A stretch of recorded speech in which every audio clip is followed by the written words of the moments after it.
All right, Neil, we are live, and looks like everybody can hear me tonight. Hallelujah.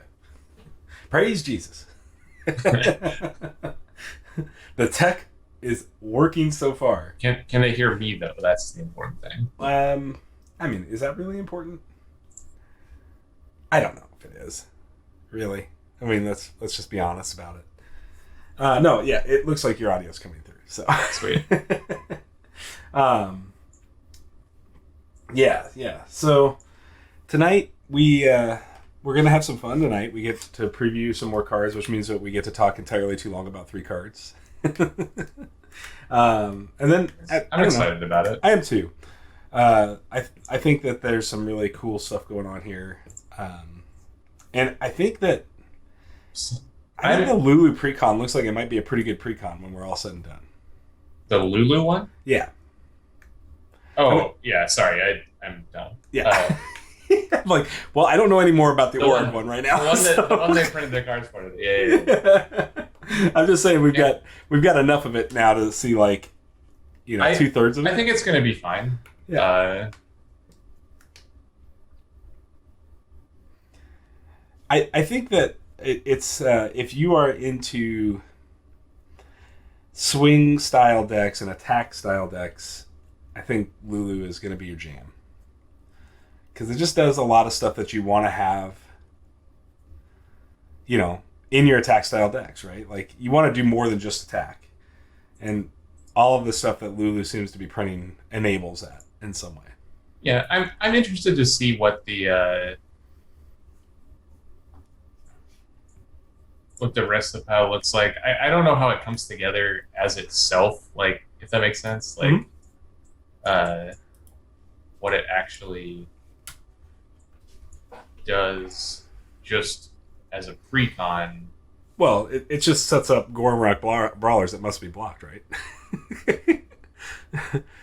We'll talk about that tonight a little bit. I guess. I mean, it's certainly interesting. Without a doubt. So, we have a lot of fun just in general when we start talking about different things, and we sometimes get off on tangents, so I apologize ahead of time to anybody on the live stream, because what happens is we talk about these cards and then we try to competitively compare them, right? So we start talking about how they impact the existing meta, the new meta. I mean, so if you're new to the show or you're catching this on YouTube, that's really what our show is all about, is competitive meta. So I mean, the analysis is important. Like, we could just talk about a lot of things about a card, and obviously you and I both have some amount of background in design as well, right? That I think is also a fun way to analyze stuff. I agree. It is a fun way to take a look at it and just have a different lens, if you will, on what we're what we have in general, or what's operating out there. So I don't know. I'm excited to watch these sets unfold and what the future of Ashes looks like as we continue to see them. I'm hearing some rumors flying around that these sets might not be that far away if you're a Team Covenant subscriber, which is obviously very cool, right? Like, that, if that's true, that's a super positive, right? So, oh yeah, I think that's something we'll have to hold our breath on and see. With COVID, nothing has shipped on time up to this point, to no fault of Plaid Hats. I want to be really fair on that, but I'm hoping that we're talking about 3 more weeks of previews essentially, and then the whole sets are spoiled. So we'll be mid. I was surprised we didn't get 3 cards from Auric today. Yeah, I think their plan is because from what I'm hearing is like they're talking August delivery. Yeah. Or not August delivery, September delivery. Yeah, absolutely, Warrior. And so September delivery means that you would be if you're really trying to deliver in September, assuming holiday in the front half of the month and stuff like that, you're probably talking second, third week of September. So you would only have a lag time from end of preview season until product in hands of about a month. And I think that's a good number, right? If they can keep their ship date. That nobody knows for sure, right? So I'm hoping that they've timed this a little better, and I'm sure that they're playing a little bit of a this is when we think it's going to show up kind of game as well. I'm sure they don't have confirmed dates, and sort of like waiting for them to be in the States so that you can specifically know and control all the elements. I'm not sure you can really do much else if you're Plaid Hat. So, right. So Warrior just says that Nick said they'd wanted to have the release close to the end of previews. Absolutely, yeah. That's what we were hearing as well. So, they can fix cards from the previous set out to TC subscribers. Yeah, Damja says, do you think they're really trying to get the Lulu and Auric decks out so they can get the fixed cards from the previous set out to TC subscribers? I think that's part of it, Damja. I think if you really look at what we were kind of talking about, if you rewind, right? If you go all the way back to a year ago when Ashes Reborn was announced and when it was, we're going to get a release and that release is going to come in November. We were talking about the Breaker of Fate set coming in February back then, right? Like that was the date, and that got pushed back almost 4 months. So really, I think Lulu and Auric, if you're talking like development time to printing time and all of those things that go into getting a product to a consumer at the end of the day, I think that Lulu and Auric have been done for a while. I mean, I don't think that they've been working on them actively behind the scenes for quite a while now. And that tells me that they're probably ahead a little bit on development, but the delays from COVID probably impacted the ability for everything to come out when it was supposed to. I'm guessing that if I really was going to like go back and get the insider look, be a fly on the wall inside Plaid Hat's office, I bet you that the entire time cycle was going to come this year.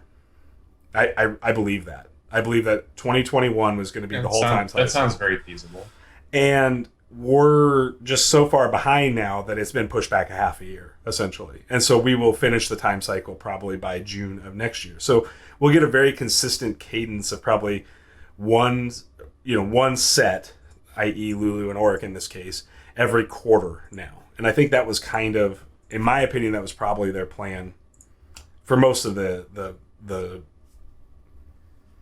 foreseeable future. So, yeah, I mean, I don't know how deep their playtesting is, and so I don't know how far ahead the playtesters actually are, but, that I don't think the playtesting is probably the hang-up anymore. Sure. I think that's probably the case. I mean, that was obviously COVID and the Chinese New Year or whatever weird, right? Like boats going sideways to the Suez, right? Like really caused a lot of issues this year. Yep. And where he says, I'm sure that Diamona and Tristan are probably ready, as well as ready to move into production. I agree with you. I think that really, if you look at it, it's probably a cash flow thing. So in business, you have to have enough cash. Cash is king, and so, if they have enough cash, then they could execute a production order before Lulu and Auric's product ships. But my guess is that they probably, in order to ensure that they're keeping the subscriber count up under the PDP system, all of those things, they want to secure all of the orders for Lulu and Auric first, have those cash transactions occur between Covenant and them, and then once the cash is in their bank account, they'll make an execution order for Tristan and Diamona. Or Damona. I don't tell you guys can tell me how to pronounce that. Maybe Nick. These two are not previously printed, right? That Damona and Tristan. Yeah. So Damona was a promo only card, very much like Lulu and Auric. Okay. And then Tristan. My understanding about Tristan is sort of a fable in Ashes. Apparently, when they went to Dallas for that like Ashes send-off tournament, where Isaac Vega and all the Plaid Hat crew got together and they kind of did that one final, and that's when they retired Jericho. Yeah. Isaac had a pre-production copy of Tristan. So, like, this was the next Phoenixborn to come out in the original Ashes line, and it never got released, right? So the deck never got printed. Nobody had any information on it. And, you know, so if you go out and you look at Ashes live under Legacy, I think some of the Project Phoenix cards are still in Ashes live under the Legacy set. And Project Phoenix was like the community run design and development. Right. And they had designed and developed a Tristan back then. So, but I don't think, like, Demona, Lulu, or Auric, I don't think the community did anything for building decks around them. They were just supplemental Phoenixborns and their loyalty cards. But Tristan did have, I think, on Ashes Live, an actual, 10 playables. He was a promo PB that never got... Warrior says he was a promo PB that never got printed because they decided to stop doing promo PBs. Okay, so I'm incorrect as well. I'm sorry. This is the power of the internet and hearsay, and can get you in trouble. It's whatever. Like, it's close enough. So should we go ahead and jump in? Should we start talking about the previews? Yeah, you ready? Yeah. All right, let's. I think all three of these are very interesting. Real quick before we do that, Shuffle Bus Season 4 is nearing deadline for registration. You don't have to have your deck. You don't have to have your deck. The deck is not until the 6th, but you do need to be registered by no later than Tuesday the 3rd. Okay. I'll make sure that I do that at like 11 p.m. Thanks for that. Next Tuesday. What's gonna happen is you're gonna forget about it, or it's gonna be like, oh, it's in Central Time, and you're gonna be like, shoot, I didn't register in time. Jesse, can you add me? I know what's gonna happen. Yeah, but it's not that I'm going to forget. I'm just going to make you do it. That's a good question. Let's take a quick peek. I actually haven't looked at the numbers lately. I tend not to because there's so many late registrations that, like, registration numbers like right now. This is the way tournaments always are. The number now is not going to matter. There's going to be 50% more added the last day. All right. I'm going to transition over here so you all can see my screen. Here we go. So Shuffle Bus Season 4, it's just smash.gg/tournament/Shuffle Bus Season 4 details. You can probably just search smash.gg for it as well. That says 20 already. There's 20 signed up already. That's big. I think they're on our way to being the largest Shuffle Bus season to date. I don't have any deck lists or anything like that. How competitive is it, Damjan? This is probably... Okay, I'm going to preface this. All skill levels are welcome in our tournaments. I want to be very clear about that. I think in general, in our Ashes community, all skill levels are welcome. Right. But I will say that we pride ourselves on trying to build the most competitive tournament series in the Ashes community. And we do that by having fixed deck lists, open deck lists, and really, being true to that tournament style format that you'd find at an Ashes organized play event. Minus the open deck list, and that's really just because we want to do coverage. So, so yes, I think that Shuffle Bus is very competitive. I will say this. I think that any player who has Ashes experience at all will learn so much by playing in a tournament like this, even if you go 0-4 or 0-5. I think you will learn so much about your play, about your decks, about deck building. Like, I learned so much about Ashes by jumping into AIL. Like, Neil, you and I played Ashes for 5 months, right? Like, we played Ashes twice a week for 5 months, basically. And mostly incorrectly. Yeah. And I feel like I grew the most as a player when I entered the AIL. Now, the AIL was a little bit challenging as a new player because it benefited you to play different Phoenixborns, which doesn't generally bode well for a new player. And you didn't really know what you were up against most of the time, and you didn't even know half the time if your deck worked very well at a competitive level. And so, for me, personally, I played the same deck through the entire AIL, minus the last week, and that was just so my win-loss wasn't going to matter as much as my breakers were going to matter. So, whether I won or lost. But, yeah, that's the short of the long of it. So, I do think that if you're new and you want to improve your game, I don't think there's a better place in the community to improve your game than right here. I'm not. I know that's not a very humble thing to say, but that's what our goal is. Right. Anyway, it's, Warrior puts in the chat here. Shuffle Bus is pretty brutal in terms of player quality. You'll face the best players in the world, but the group is super supportive of players. So that's what we want, right? It's like we want the best players to show up, but we want that because that's going to elevate the level of play for everyone. That's right. We had somebody in season 2 or 3 that it was like their first Ashes tournament or whatever. Impossible German. And right. And obviously had some experience in Ashes previous, right? Mm-hmm. But he still had a great time. Like, he's still coming to our tournaments, I hope. Yeah, and he signed up, and he also top 8'd his first tournament. So like, right, and you can punch above your weight sometimes. In spite of the player level quality, like, just come and play, have fun. Right. That there are other tournaments you can join, but there aren't that many. So we want you to come to ours if you'd rather do something else. As long as you're supporting the community, we're behind you. But absolutely. In our section of the Discord and in our tournament, everybody is super friendly and they'll help you out with whatever you want. And I think they can teach you a lot about how this game's played at a really high level. I mean, I'm still learning, right? I mean, I've played in every season up to this point. I've been playing Ashes for Reborn for a year now, and I'm still learning. Constantly. And to your point earlier, we played for a long time, just real fast and loose. Mm-hmm. But I learned more about the game in the last 4 months that we've been running tournaments than I ever did. Yeah. Prior. And that's just getting plugged into that community of players as well, right? Like, it's just right. You're gonna make friends with the best players in the world playing with us, and it's a good way to learn. And I think one of the other like exponentially tangential things to it is when you go to Gen Con or you go to Origins or you go to PAX or wherever there's in-person Shuffle Bus play or regular tournament play, you're going to sit across the table from some of these players anyways, right? In person in one of those events.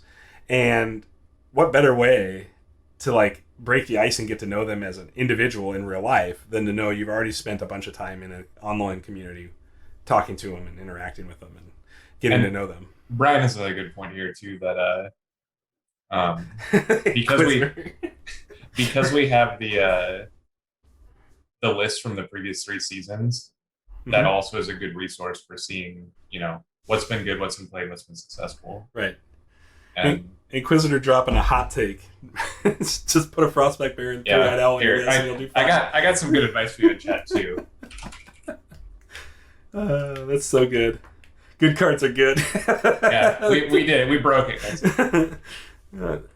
Yeah, for sure, Brian. I think that I have had more fun in this community in the last year than I've had in any gaming community. Brian is probably the friendliest of everyone. Well, for sure. Like, Brian's like, I'm going to beat you down, but I'm going to do it in the nicest way possible, and I'm going to like hold your hand while I do it, and you'll feel good at the end of it.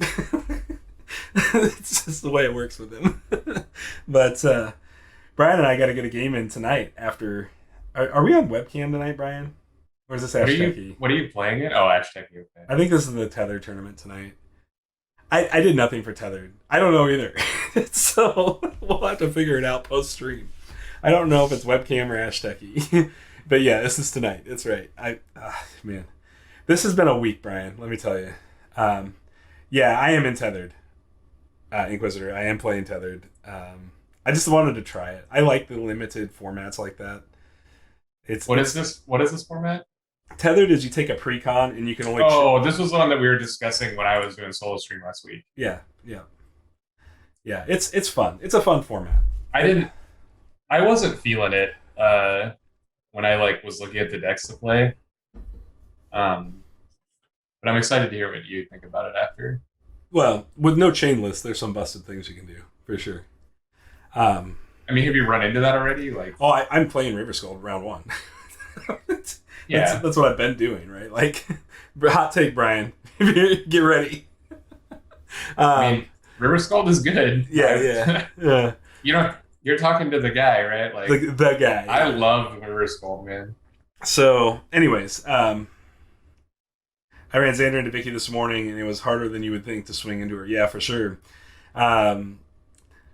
Xander is probably easily the best pre-con. Yeah, when we were going over it, it seemed like he was like just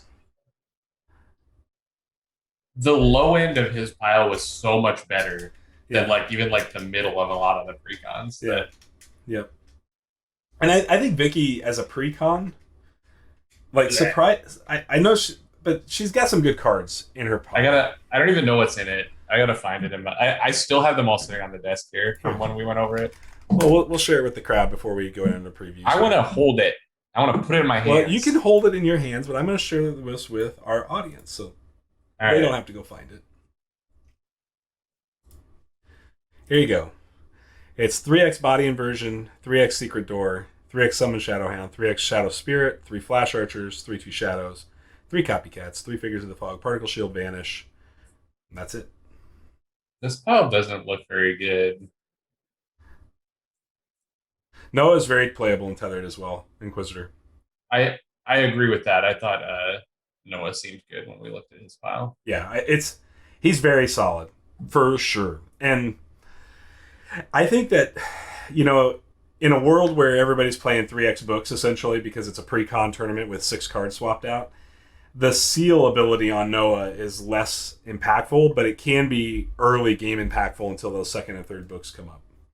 And sometimes that's all you need to turn like enough tempo around. So, but I think that his stack is just consistently good. I think. Yeah. Like Max Wolf is a lot better in this format than normal. False Demon I think is good. Small Sacrifice is good. Yeah. It's got Widows. It's got Fade Away. Fade Away being much better in this format too. Stormwind Sniper is a nice way to finish a game where you don't have to like. And all the decks that have like target removal, like Fade Away or whatever, are so much better when like only one deck can have Golden Veil. I guess you can like swap in the Golden Veils, but right. That's a less powerful swap. Like your 6 cards you're swapping in presumably are the 6 best cards in your deck. Right. And so that would mean mostly that for Golden Veil to be good, those 6 cards, like the other 3 cards have to be like 3 big threats that you want to protect with Golden Veil. I think Leo is an easy deck to modify as well. We were talking about Leo, and I think he seems pretty good. I don't like Mind Probe so much, but obviously that can be a card. You can just like take out the six worst cards, right? And so you take out Dispel and Mind Probe, right? And like then you're okay. Like Amplify and Anguish are both kind of bad, but they're better in a format like this where everybody has kind of bad stuff. Yeah, it's interesting because I guess memory theft is kind of poopy too. Memory theft is like it's like a frostbite. It's like a charm frostbite. It's not very good. No, it's not. It's like a frostbite that can't kill a unit and half the time doesn't even damage them. I didn't say it was frostbite. Okay, I said it's like a frostbite. It's more like it's actually not like anything except the Leo cards, because all the cards that give your opponent choice in every game are much, much worse than, a regular card, because you will never get what you want out of it until you're already winning in those categories. Like, absolutely. Anguish is a good card because of the sheer numbers on it. Right. But until the end of the game,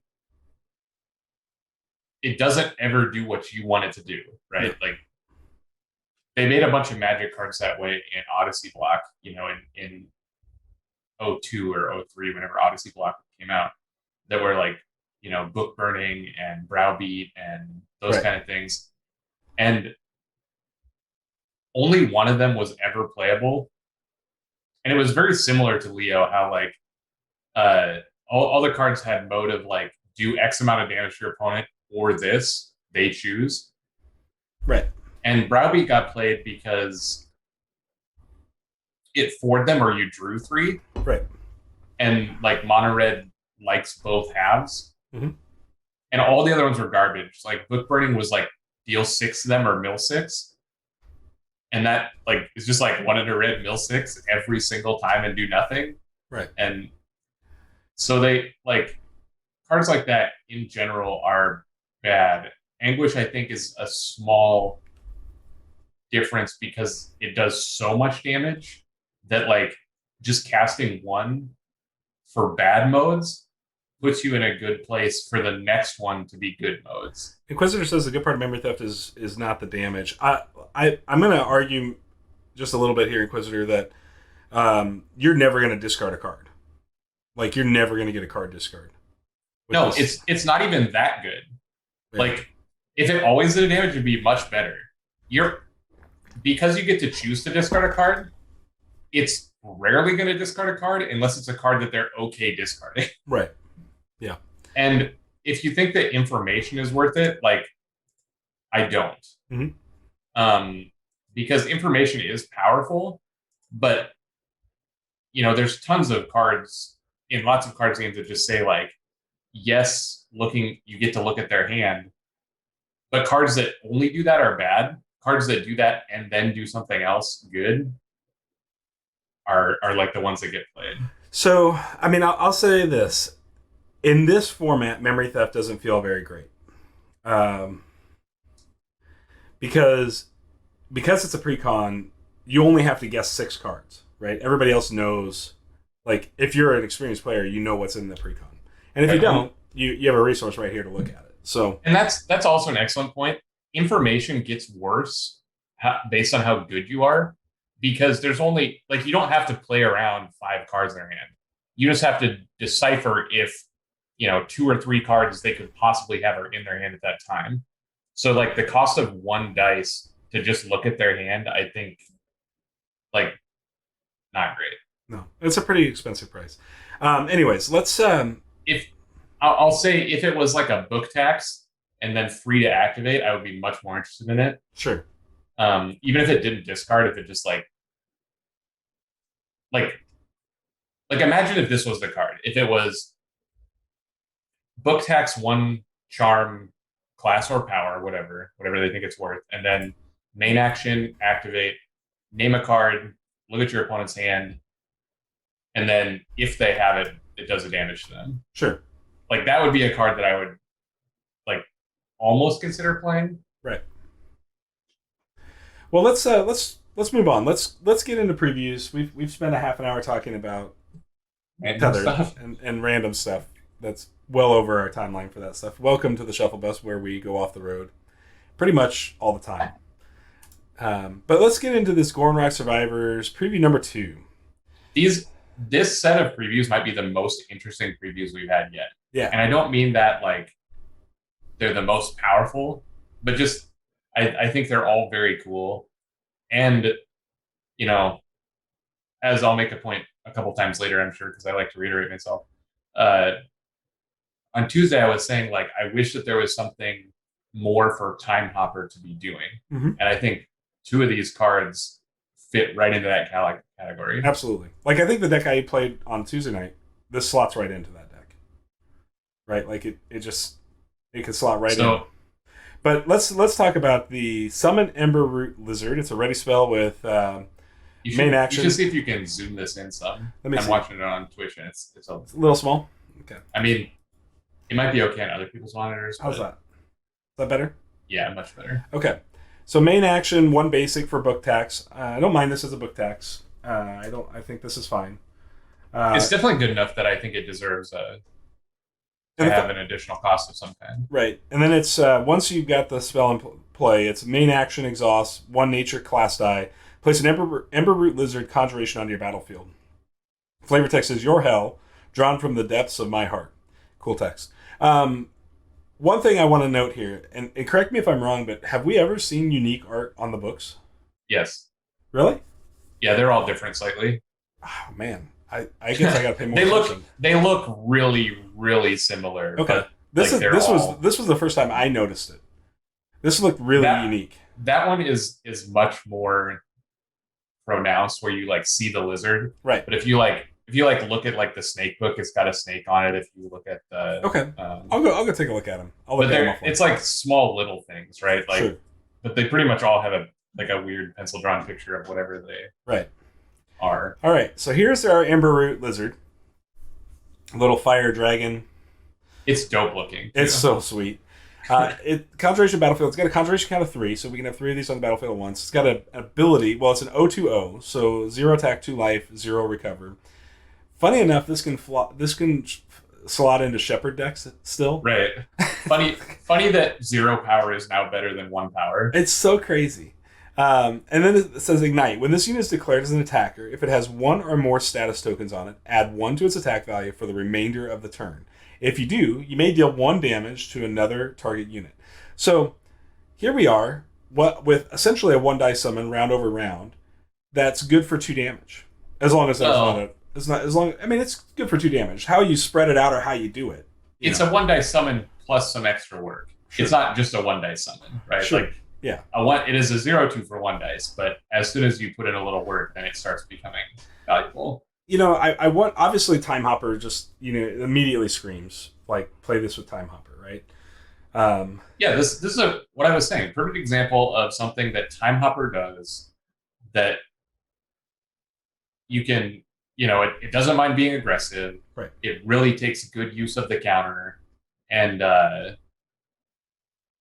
it's, I don't know, it's just really good. And to Warrior's point, it's also very good with Lulu. Yep, and I think Gilder's a secondary happy place for it. Gilder, I think it's a lot worse. I mean, I love Gilder, right? Like, I think Gilder might be the best summon in the game. But it's so funny, man, because like I remember last year, like I hate Gilder.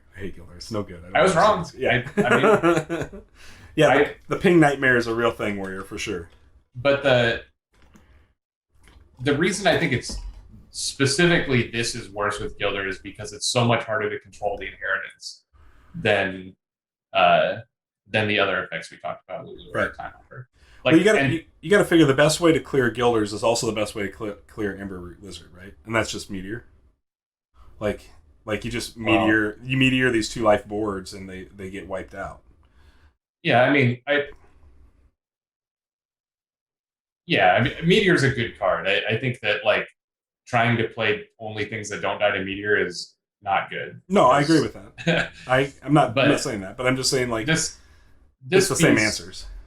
I think that we were talking about Tuesday also how they couldn't really print another great nature summon, and I think that this proves that I was wrong, because what I was saying then was like they can't print another like just no-brainer auto-include great nature unit, and that's not what this is, right? Like, no, this is a great nature unit, but it's not an auto-include because it requires that extra work. So this fits perfectly into like the design that I think they wanted, where sure you could play Prospect Bear alongside this just because Prospect Bear is good, but you're still an Emberroot Lizard deck. Mm-hmm. Like, you're not a Prospect Bear deck with Emberroot Lizard. It doesn't go the other way. Yeah, it's a very much got a build around you sort of feel to it, right? Like you have to be supporting. Yeah, and it's not like you could play Lulu, Emberroot Lizard, and Prospect Bear and no other sources of counters, and it's probably good enough because the Lulu ability is so good on Emberroot Lizard. Right.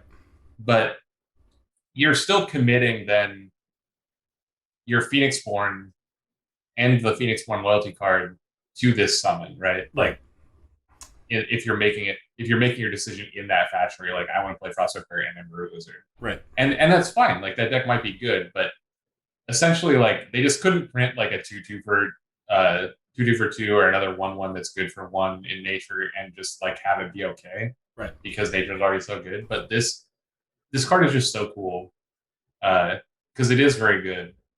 Yeah, it's super good. I think that this is the kind of thing that I get excited for in Ashes. I don't get excited about necessarily big, high dice cost units, because while those are explosive and they can do explosive things on the battlefield, they don't necessarily lead you to the promised land of a victory.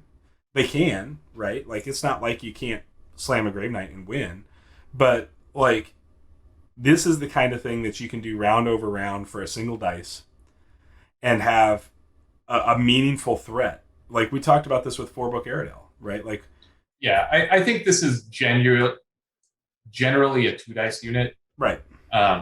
It's closer to 2 dice than it is to 1 dice anyway. Like, sometimes you'll get in there for halvesies, like a dice and a half. Sure. I guess it's usually a dice and a half, If you're playing Time Hopper, because I would count the 1/1 that Time Hopper makes as half a dice. Sure. Yeah. Okay. I just think this is cool to see another nature summon, and not see it be a big summon. Right. I was really curious how they were going to print anything reasonably playable, and not just like break the format. Well, I think they definitely did it, right? Yeah, I think that this is good. I think it's going to see play, but I don't think that it's going to make like Ember Root Lizard is not going to be the reason that everyone plays all nature all the time. Yeah, that was what they needed to avoid, right? And I think they did that. And this card's cool, and it's gorgeous, and it's like well designed. It'll definitely be in a competitive deck. You can guarantee it. Yeah, the combination of like summon Time Hopper then attack with Ember Root Lizard is very good. Right. And Hopper, right? Like you just get yeah, if you you get to attack with the Hopper if you want, but the Ember Root Lizard, because of how Time Hopper works, like one of the problems with Time Hopper was that the only thing good it could do was put counters on itself. In order to do that, you have to draw the second book. But you can first 5 Lizard book and Hopper book and already do the thing that you want to do. Right. And then when you draw the second Hopper book later, you can still go like Bunny, put counter on Bunny, put counter on Ember Root Lizard and attack, right? Yeah, you don't lose out on the value by having to commit all your counters to the Ember Root Lizard. No, absolutely not. So, and then I think it continues to pair nicely with Flash Strike to make even more value out of these. Right, and with the next card that we're going to talk about. That's right. Okay, so let's move on to the next card.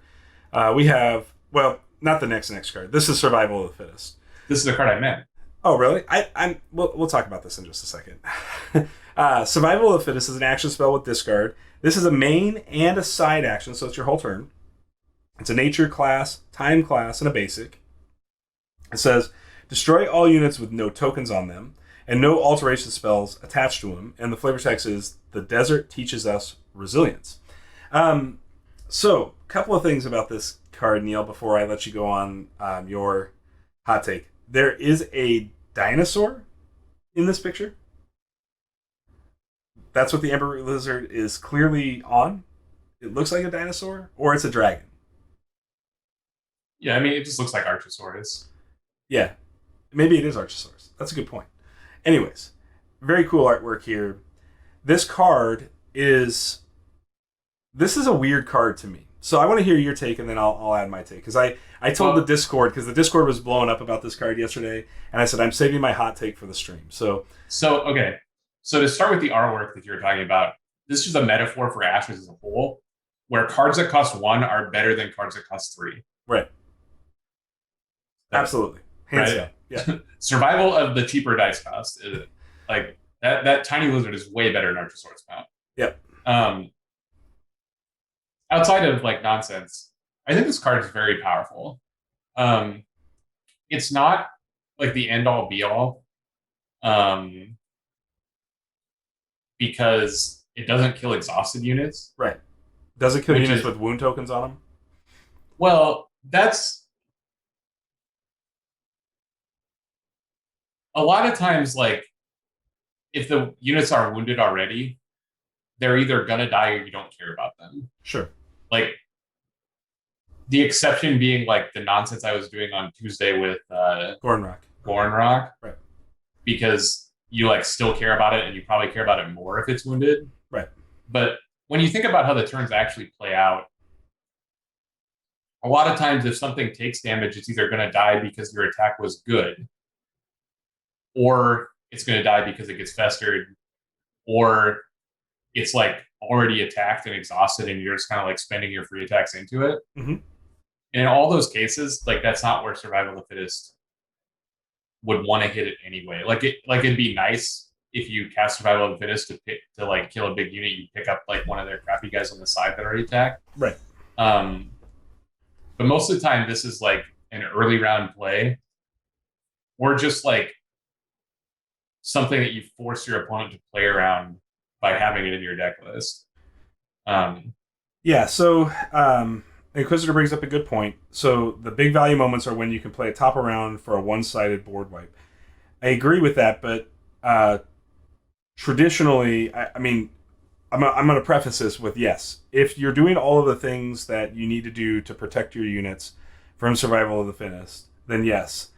Um, Damja, I think you're right on. I think you've hit the nail on the head. I think the floor on this card is really low. This is a card that you should like it's extremely powerful, right? So Sure. like you're right about the floor. The ceiling is through the roof, Right. right? Absolutely. It's obviously like what Inquisitor says. It's bonkers when you like 4-for-1 them or Right. whatever. Like one-sided Wrath is crazy, Right. but depending on the first step is the meta. So we're going into a meta of Amber Root Lizards. You don't want to play this card, right? Like No. when your opponent's plan is already to have counters and stuff everywhere, like this card is just Garbo. Right. If you don't think that's the meta, and you have a deck that can utilize one-sided Wrath, this is definitely good enough to get there. I think it synergizes with Hopper because Hopper gives you a bunch of free counters. Yep. I think it is another great thing to do with Accelerate. Mm-hmm. Similar to Meteor, though it's not quite as crazy as Meteor because it doesn't require double power side. Right. The costs are actually pretty easy on it.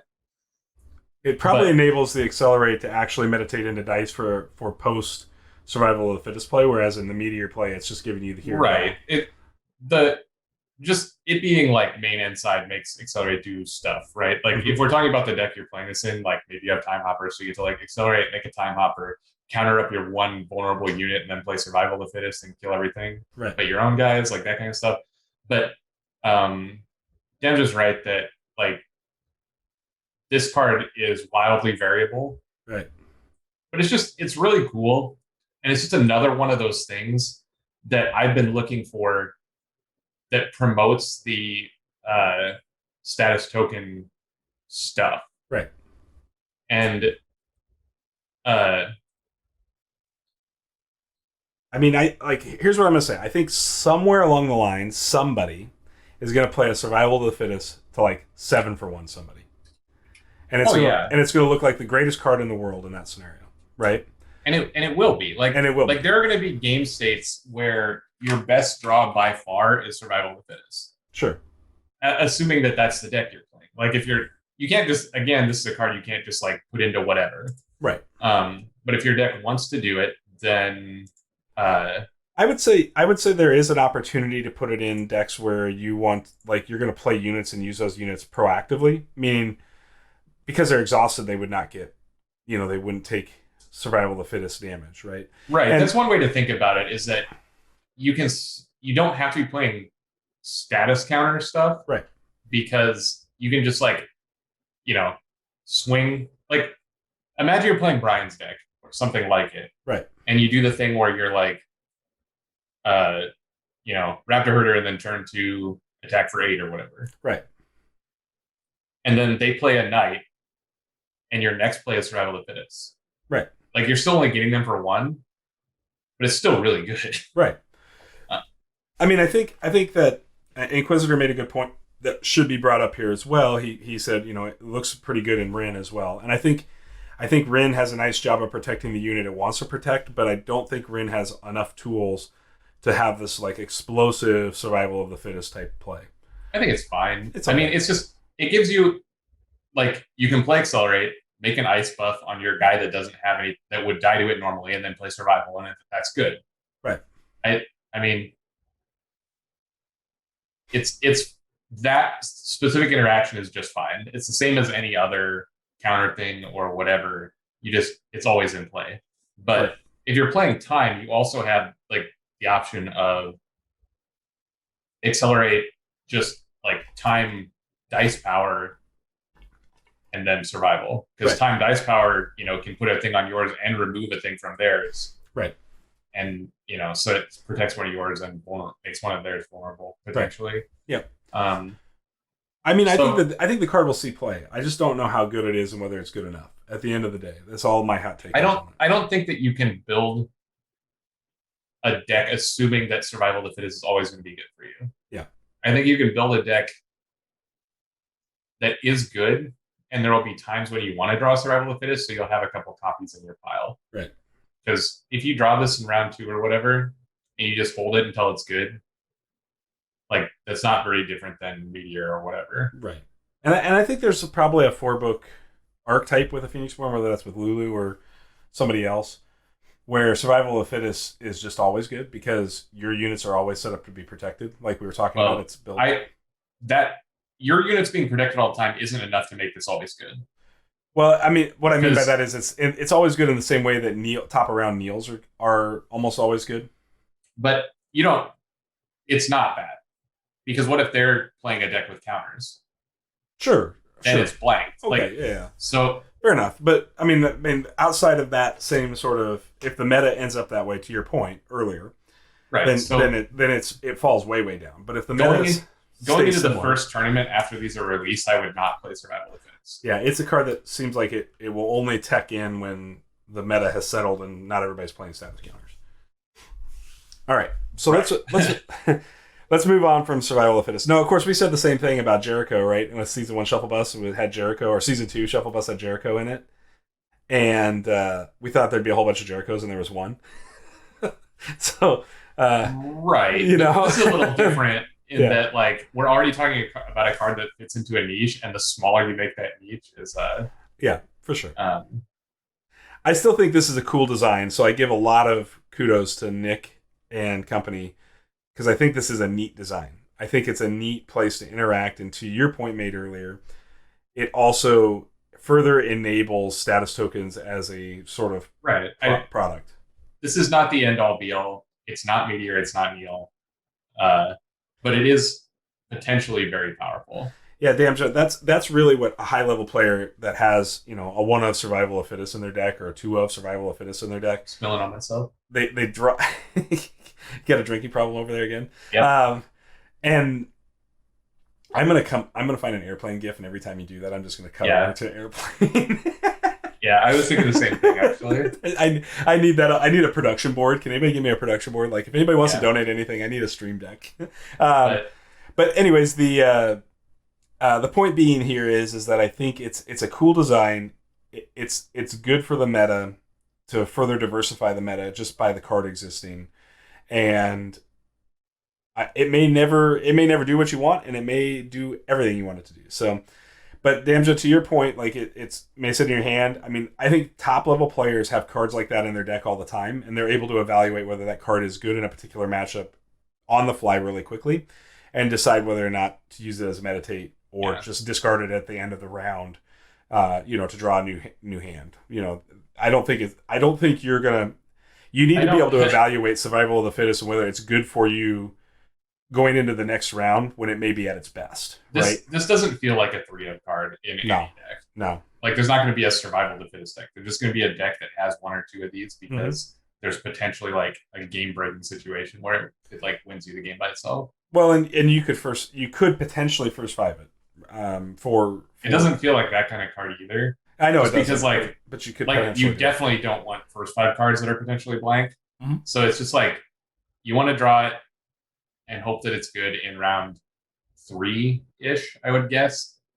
Maybe round 2. And if it's not, then like you said, you meditate it away or you discard it to your draw step, whatever. So one of the things that I think is really hurts this card a lot is just the current existing meta of like Root Armored Knights. It's funny because Gilder is so prominent right now. Right. All those times that we talk about Gilder dying and like the inheritance counter not mattering, it actually matters a ton now. Yeah, right. It absolutely matters. So you can't just like put it willy-nilly. You have to be like, oh, well, I guess this inheritance counter is actually really important if you have time nature. And so an important rules interaction, because Skak ruled in on this on the Discord about this with Gilder as well. When you Survival of the Fittest, the Gilder inheritance cannot save a unit that was already destroyed by the Survival of the Fittest.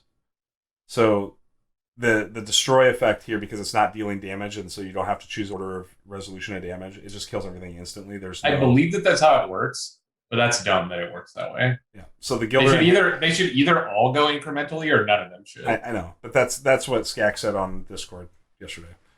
That it's there, since there's no rule interaction that talks about destroying units one at a time. When you have a destroy all like this, they all die instantly. So the inheritance token just goes on a 0 unit or a unit that does survive the survival. All right, so let's move on. We've got one more card to cover. This is one that I think is pretty cool. This is Inflame. It's an alteration spell. Attaches to a unit. Side action in a nature class. Very cheap. I love cheap. We talked about how great cheap is. This is already better than like every other alteration. Well, I'm not sure I'm going to go that far yet. But gives us attack +1 and threatening. This unit must be blocked if able. This part is really cool. This card right here is going on Sonic Swordsman's all day, folks. You heard it here first. Yeah, Warrior, you and I are on the same page, 100%. This just goes on literally anything, and it's good every time. Right. Like, it's all those times that, like, I was talking about how bad alterations are, and, like, you know, I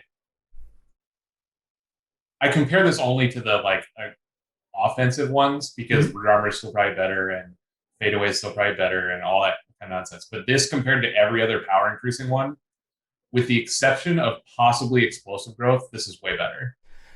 Here's what I'd say, Inquisitor. Not everyone gets to be Herald, because you can only play 3 Inflames. I guess you can play 3 Polarity Mages to turn it into 6, essentially. But, I mean... But you don't get to pick. Yeah. Herald gets to pick what it kills, not... Yeah. I think Herald... I think you could play Inflame in Herald.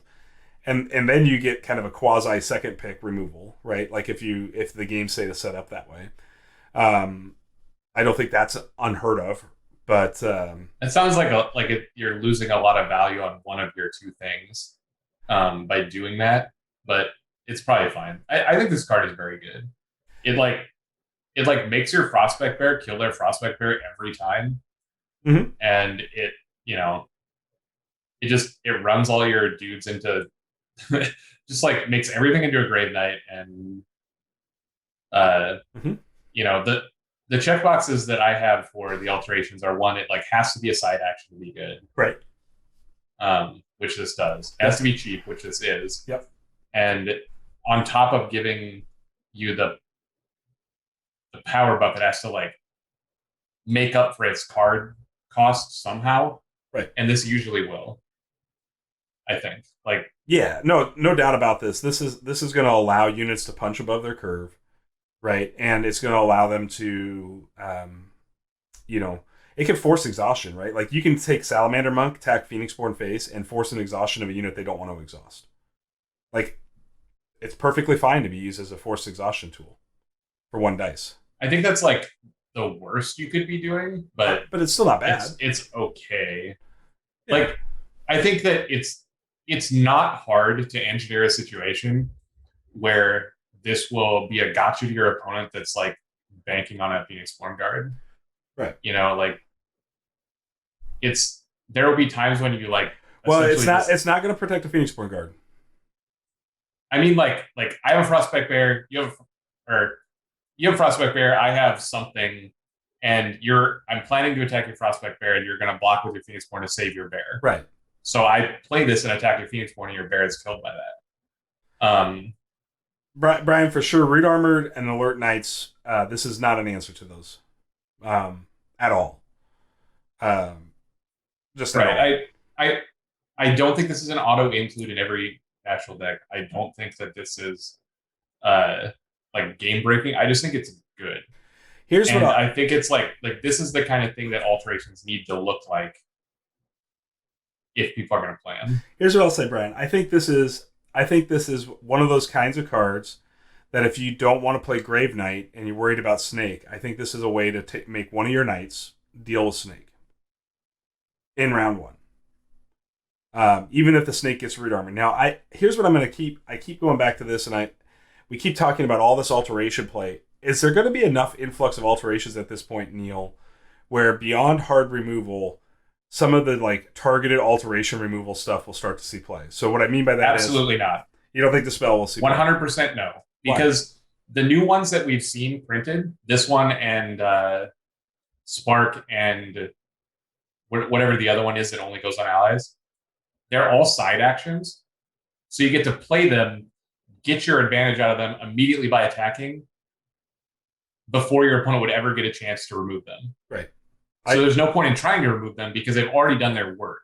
Sure. Right? So the ones that you care about are the ones that give you over time advantage, and this is not one of those. This most likely is just going to like trade for a guy right away. Maybe. I mean, if they keep it in play, then sure, I guess it's okay to kill it. But like, I think you're still in the same situation where because none of these new ones they printed protect the guy, you're better off just trying to kill the guy. Well, but the issue you have with trying to kill the guy sometimes is Golden Veil, right? I mean, Golden Veil is a real thorn in the side of trying to kill guys. Right, but like, so let's talk about the situation where that happens.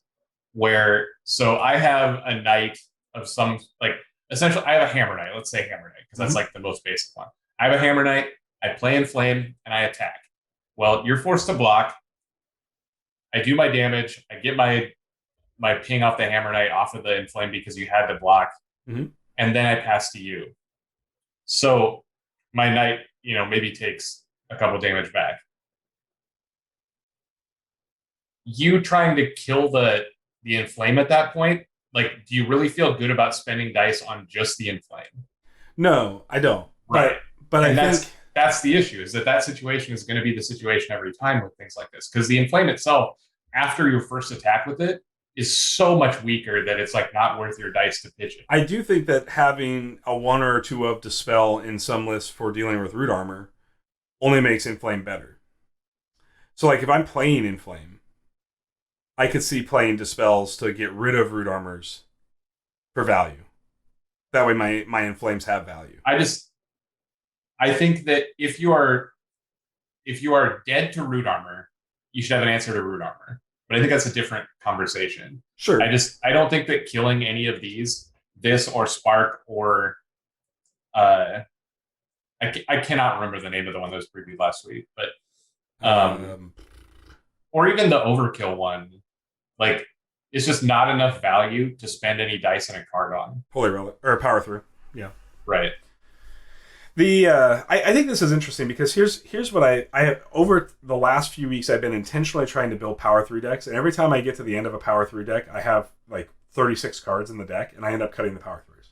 Right, because it's not good. It's not good enough. That is right. Okay, so sure, that's fine. Power Through is better than 50% of the card pool. Right. It's just not good enough. Yeah. I think this is good enough. Maybe. I think it's in, one, it has a nature on it, so that automatically makes it better than everything else. But I mean, a lot of decks are Divine Nature already because of Sarasaurus Mount and, just the colors. This is a removal tool, and the other thing isn't. Right. That's the difference, right? Like, and again, I guess when I say it has a nature on it, so it's better than everything else, that's also kind of a downside because the nature pool is so deep that this might end up being like overpowered thing. And you're thinking of hunting weapons from last week, by the way. Right. Okay. So hunting weapons and Inflame both, I think, are good, but because they're in nature, like, they may, like you said, not be good enough because there's so many great nature cards that they might just be the 34th card or whatever. Right. So like where I have been landing on Power Through is been trying to play Power Through on Battleseer. Right? Like, because of the quick strike, it gives Battleseer an extra ability like other knights would have just ingrained, but now she's a 4/4 with quick strike, so she's got 2 abilities for that 1 extra dice. But you run into the same problem, right? Where you run into the same problem you run into with Root Armor Knights and all of these other things, where if your opponent has an answer to these things, you're just 2 for 1. Right. That's just the nature of alterations. Right. And so my point being is that what makes Root Armor so good is the turn you play Knight, you can spend the back half of your turn to play this thing. Like, you have to be very intentional about having Inflame set up in the right way to like. Root Armor is a sideboard card. Yeah. Right? Like, absolutely. Root Armor is not like an aggressive play. It's just in there because some decks are like very bad against it. Mm-hmm. And that's how those first 5 cards should be. Talking about these like power increasing ones, it's a little different. Brian adds he also thinks it could be very good on Sarasaurus. I think Sarasaurus. Fundamentally, I think Sarasaurus is a good card. I think fundamentally it is weaker than Frostback Bear. And I think it's only not good. I think Inflame is only not good on like the 4 power guys because then they're already big enough. Yeah, I mean anything over beyond a standard, knight, anything above a knight, it's not worth playing. Right. And I don't think that any of the alterations, the power increasing alterations, are good on knights, except for this one. Yeah, this one seems really good on knights. Because this one gets you the trigger. Yeah. Where, like, it gets you a Hammer Knight trigger. I guess it's not good on Grave Knight, because it, like... Already has it. It already has it, and it doesn't care about the +1 attack, because 4 essentially kills everything that's playable. The one that Grave Knight likes is Holy Relics. Or not Holy Relics, Power Through, because you get double PB damage and kill you. I just don't think it matters. No, like, it's just like if you wanted to play one on Grave Knight, that's the one to play on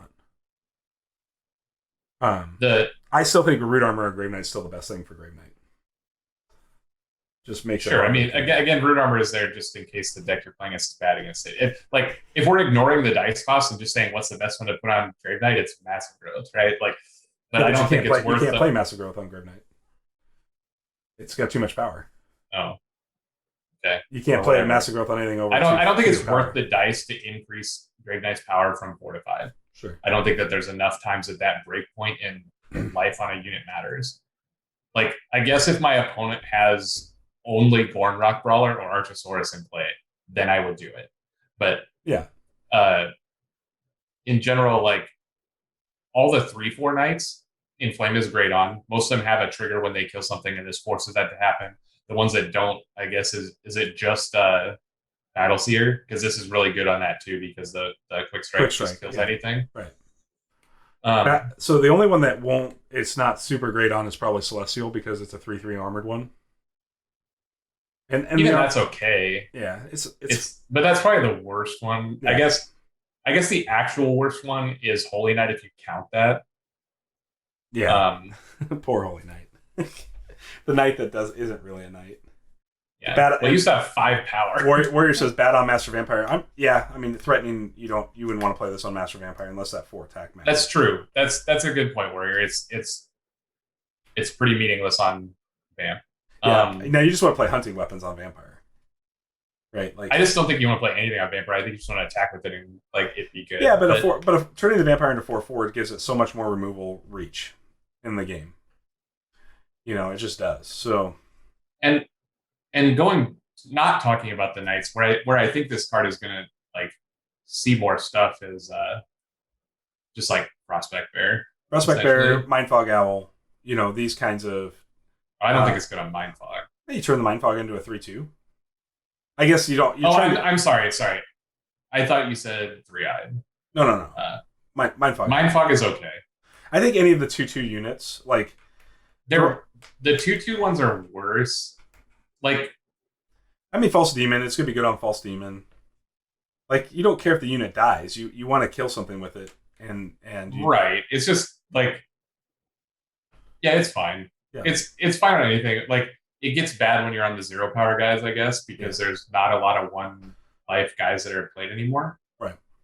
That will be played, I assume, after they print Shepherd. I mean, if you're obviously in the precon, just talking about from a pure precon perspective, this will be pretty good on the Ember Root, because the Ember Root will end up being a 2/2 that can do a damage. Well, does the Ember Root Lizard get it from alterations or just from counters, its own ability? It's status counters. But this turns it into, like... So again, I just think in the precons, you can Lulu the Ember Root, and then, if the Ember Root survives, you can inflame it later. And you've got a built-in spark. It just lets the Ember Root grow and still be able to ping that point of damage every time you attack with it. It's a lot of investment, but it's also, like... It's a lot of investment to something that dies to everything. Yeah, but in precons, not everything dies to everything. That's what I'm saying. 2 life units die to everything, though. Yeah. I guess maybe not in specifically the Auric matchup. Oh, wait, no, they do, because Shepherd gives 2 power, right? 2 power, yeah. Yeah, so it's bad to inflame your thing, I think. But I think, like, any of the 3 life units that are playable, it's insane on. Yeah. And all the Knights it's insane on, and it's fine on, like, the little, like, Salamander Monk or whatever in certain cases. It's probably pretty good with... Hunting weapons is probably pretty good with Pain Shaman. It would be if Pain Shaman was playable. Yeah. Pain Shaman's really close to playable, I think.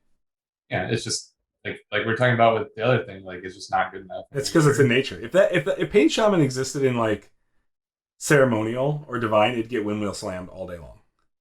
I don't know about that. Maybe in Divine Ceremonial has a lot of stuff it does that doesn't want a 1/3. I think it'd be like it'd instantly be the best unit in Illusion if it cost illusion class.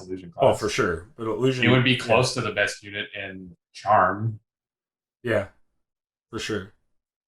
For sure. But Charm just doesn't get a lot of direct damage. It's just not flavor for Charm.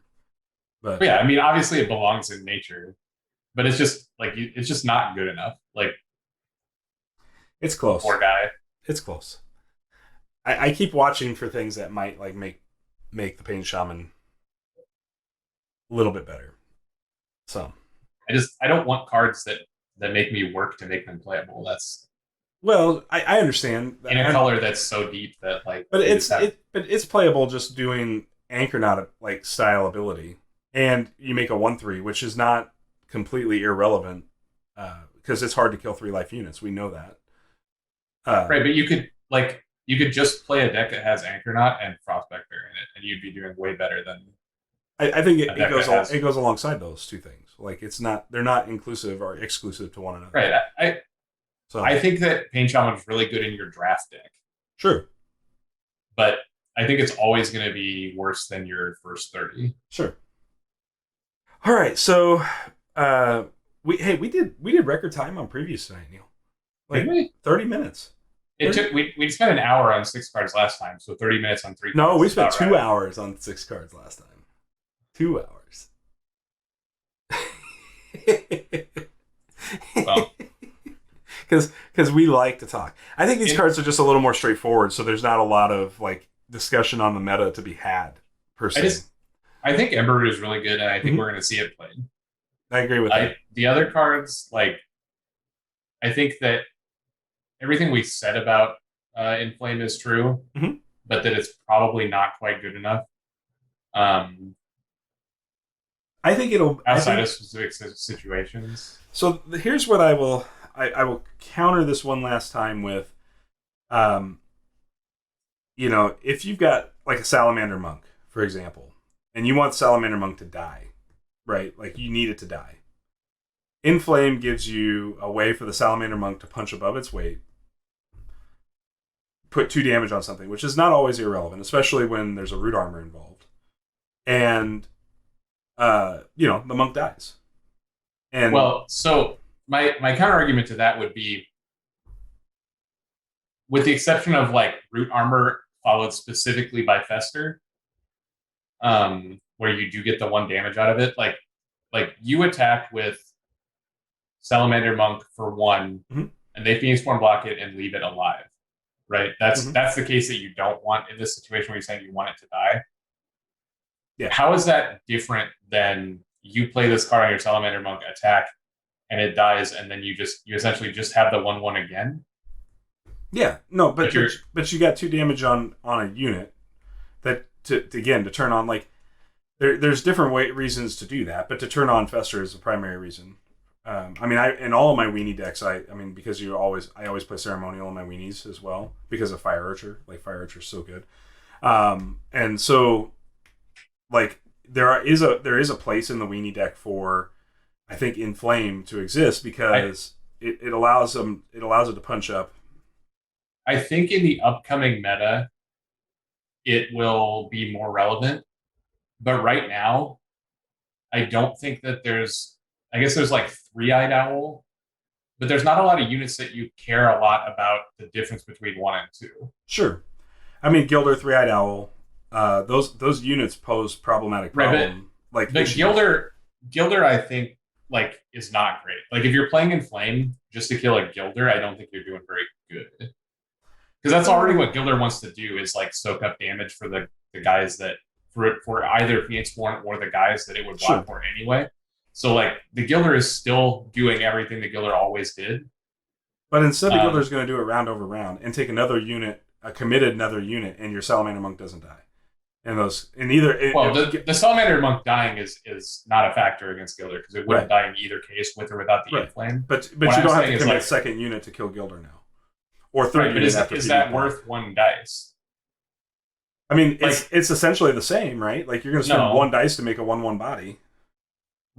Right, but if you pay 1 dice to make a 1/1 body, you kill the Gilder and you get to keep the 1/1 body after. Sure. If you play the Inflame, like you spend a card in hand and a dice, which is essentially, I think, the same as another unit with 1 power that would kill the Gilder anyway. I think they're so similar, but the other side of that consideration is whether or not your battlefield is getting full. I do think that this is good against Owl. I do think that this would be good against. There might be Emberroot Lizards and there might be Ash Spirits that this is good against. So where this might be powerful is to play out like a Swift Messenger in your opening, and be able to, like, you know, opponent drops Owl, you play Swifty into Owl, you inflame an attack, and you kill the Owl. Like, that seems pretty solid. That's fine. I mean, you're essentially starting with that, like, 2 low power cards in your first 5. The card you draw off. But I mean, there are a lot of decks that can't efficiently deal with Owl, right? A lot of decks. Like, if you're not playing Airedale or Odette, there are very few efficient ways to deal with Owl. Right.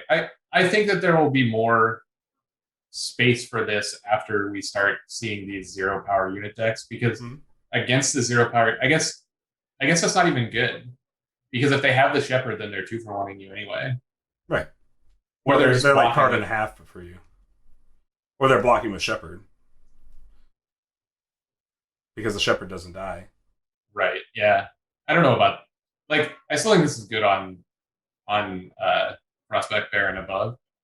But until we see the meta full of, like, units that your Salamander Monk can kill with this equipped, I don't think it'll be worth it. So some of the theory crafting I've seen around Shepherd has been surrounding this idea of Shepherd, like playing your O2 units, you know, as part of your first 5, Shepherd, and then a Shield Mage.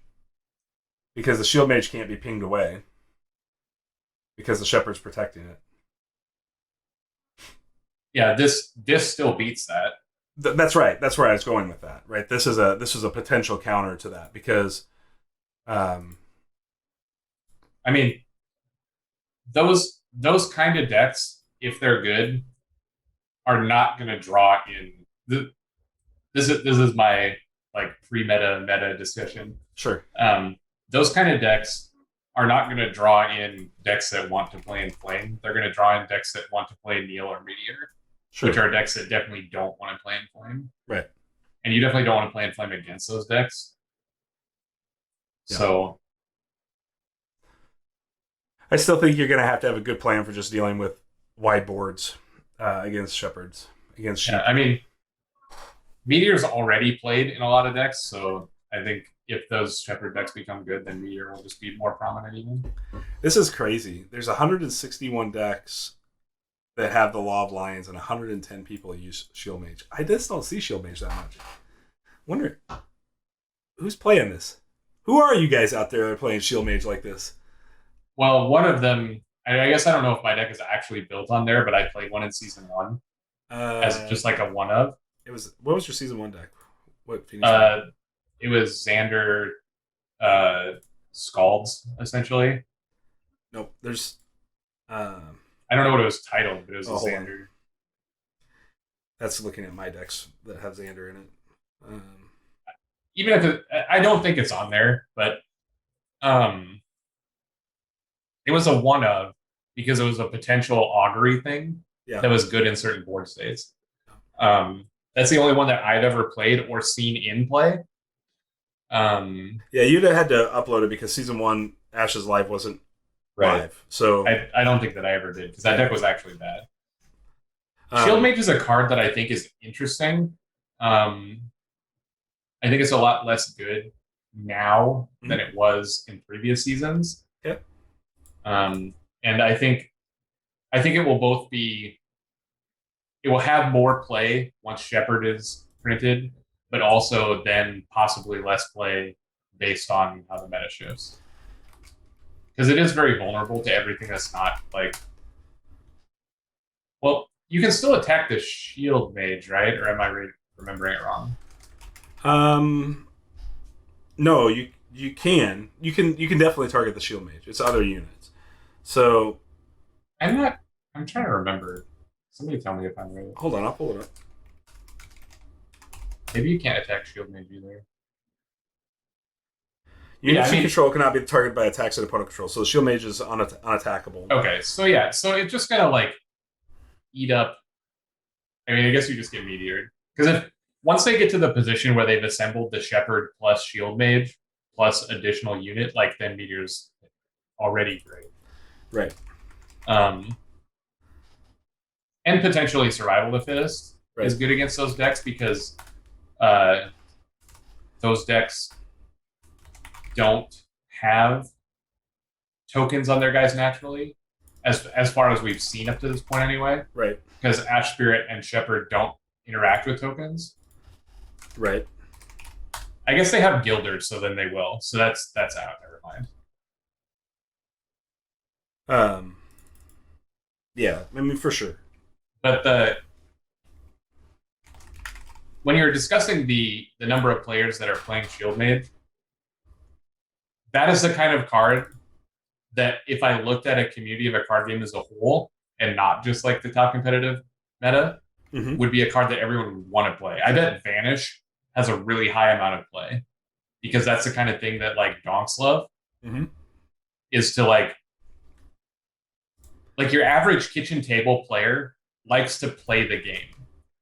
And the more game they get to play comes from like not winning, but stopping your opponent from taking actions. You're 100% right. It's in 96, 74 users have this in 96 decks. And that it's just like how everybody loves to play Counterspell in Magic. And specifically the card Counterspell in Magic is a great card. But a lot of the bad counterspells they print in sets now, people love to play those because they think that like, oh, my opponent's going to do something, and if I stop them, I'm doing good. Right. And yeah, that's the case sometimes, but a lot of the time it's not. Like, and that's the kind of card that vanishes. That's the kind of card that Shield Mage is. You know, that's why people are still like I know Vicky's good because it screws up my opponent. Like, and it just isn't. Like that's not. I did get beat by Vicky the other night. I'm not gonna lie. Yeah, but you're bad. Well, let's look at tournament records, buddy. I haven't ever lost to a Vicky. Yeah, but that's not it. I lost to a Vicky playing a test deck, so I don't count that. But I haven't lost to a Vicky competitive. I think that's just a general mindset that kitchen table players have in every card game.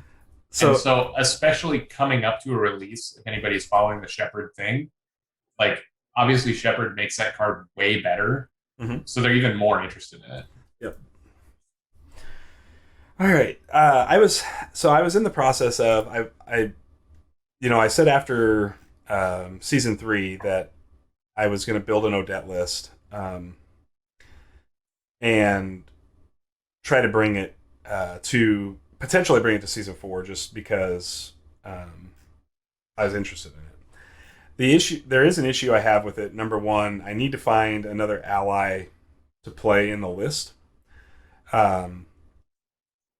Because I'm not going to run the Hydras again. You're just playing like 7 colors? No. I've got, right now I'm on 3 color. But plus 1 charm. This is Nature, Charm, Ceremonial. Oh, I grabbed the wrong. You have 5 colors here. It's supposed to be Hammer Knight. I grabbed the wrong Knight. Okay.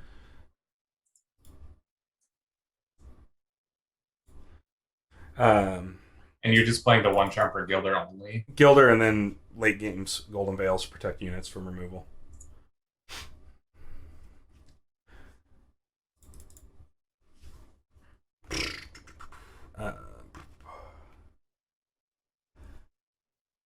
So, basically my colors are basic, ceremonial, nature, and divine.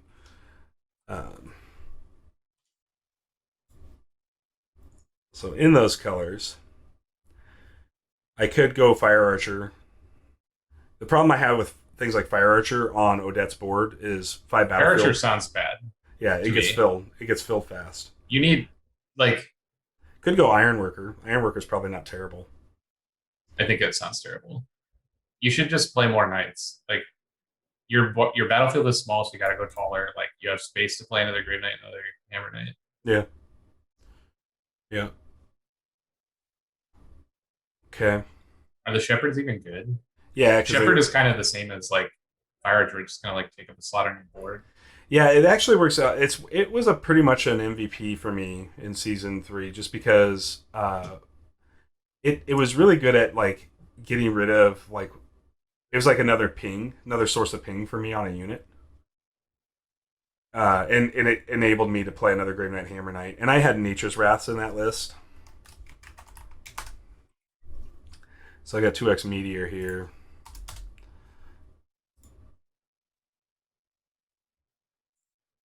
Might still go 2x Natures.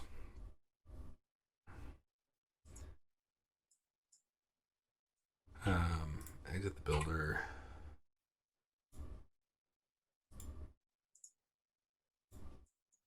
And then I probably need to see. I had 3 Molten Golds. That was also a big deal, and a Root Armor. So I'm going to add those back in, and then we'll take a look at what to make changes on.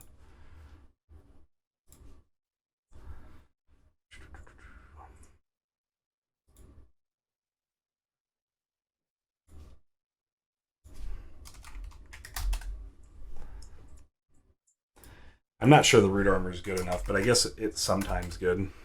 We just can play one, right? Yeah. You should have one. I mean, that's just. So it's cut 2 cards. Probably cut 1 Veil.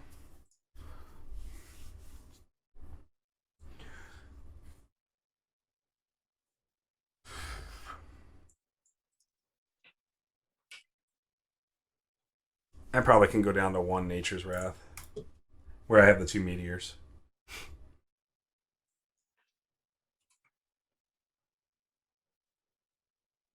Okay, so then dice-wise,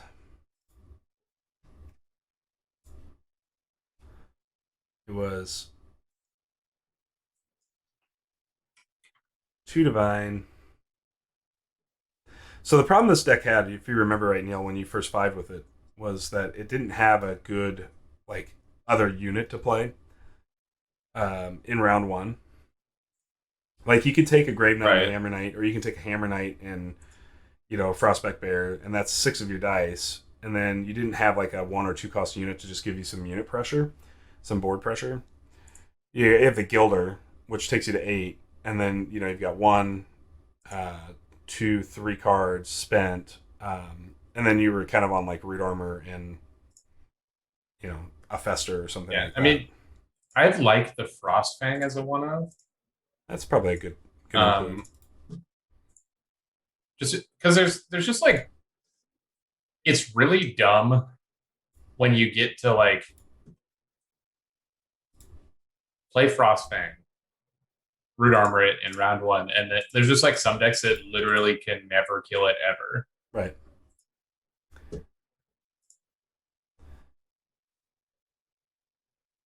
We can probably drop 1 Shepherd for the Frostfang.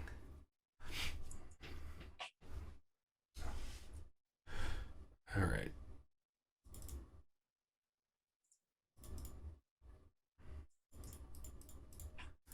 So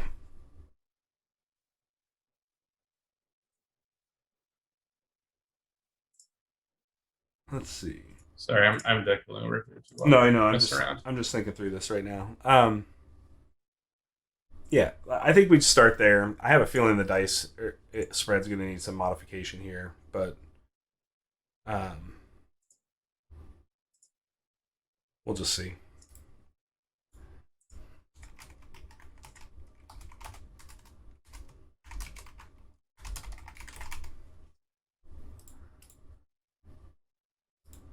All right.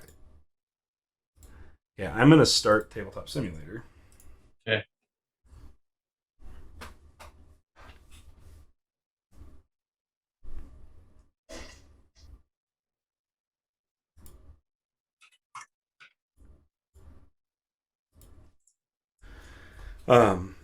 I haven't gotten any test games in, and I'm really struggling on what to play this season.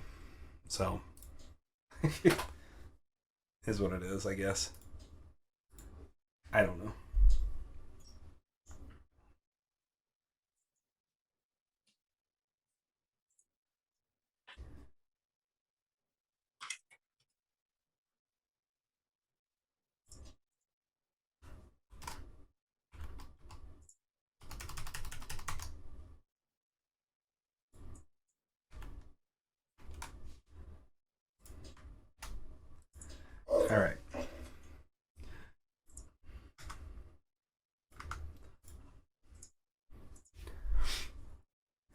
Watch Neil's gonna build a Brennan burn list. And not. Just to give me nightmares from season 3. Or build Waves' 4-book Aerodel with Stallions and also give me nightmares. Any cards this? Some.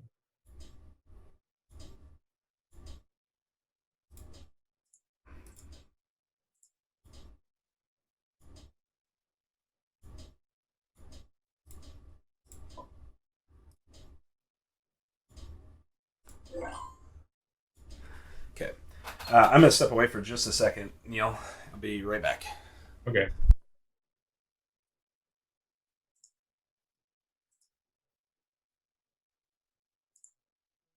Chat, what's a good card that gives like a ton of main actions?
All right, I am back. You done building over I think this deck's bad. there? Okay. All right, we'll try this. It's just got some stuff in it that I wanted to try.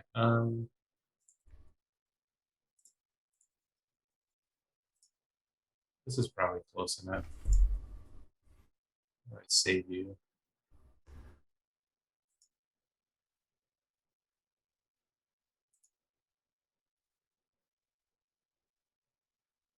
This exit blue, let's say.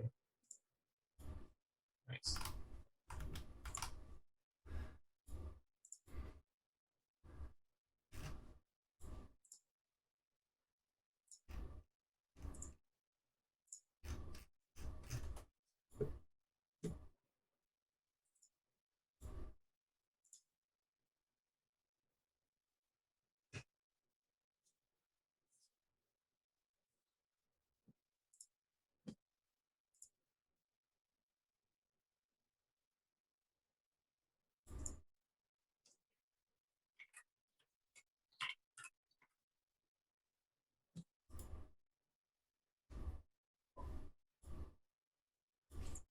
Dance into the tabletop simulator music. I should just get that turned off for you guys. So I'm sorry. I don't. I don't give anybody that. I don't give anybody that. That's all I'm going to say about that. All right. Noah. Tricky. Noah could be tricky. It's a bunch of sympathy and time. Are you playing new cards in this deck? No. Okay. There are no new cards. This is Hoppers then. I have a feeling this is Hoppers, chat. Sympathy cards. What would you be on sympathy for here? River Scald.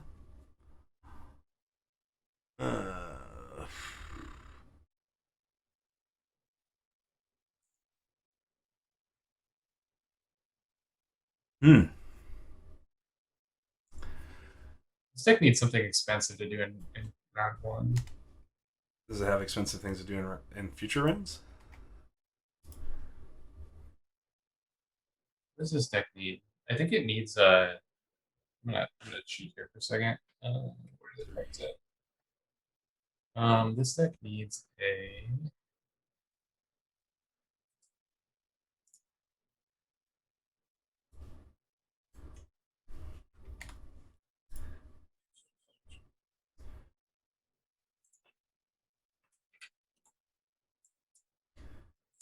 Are you playing like the Beast Mages? No. Okay. I don't know what's in these colors that would be How the hell can't I? that would have that kind of dice requirement. I need to take a card out too now. You're really messing with me because sympathy is a decent. I'm guessing that well, you can have turtles and shared sorrow. That could be a thing too. Here, I don't think this deck is probably very good, but it's got lots of cards in it that I like. I need to make one cut. Okay. One cut will be this. You got to hold 1 second. Delete stuff. Sorry.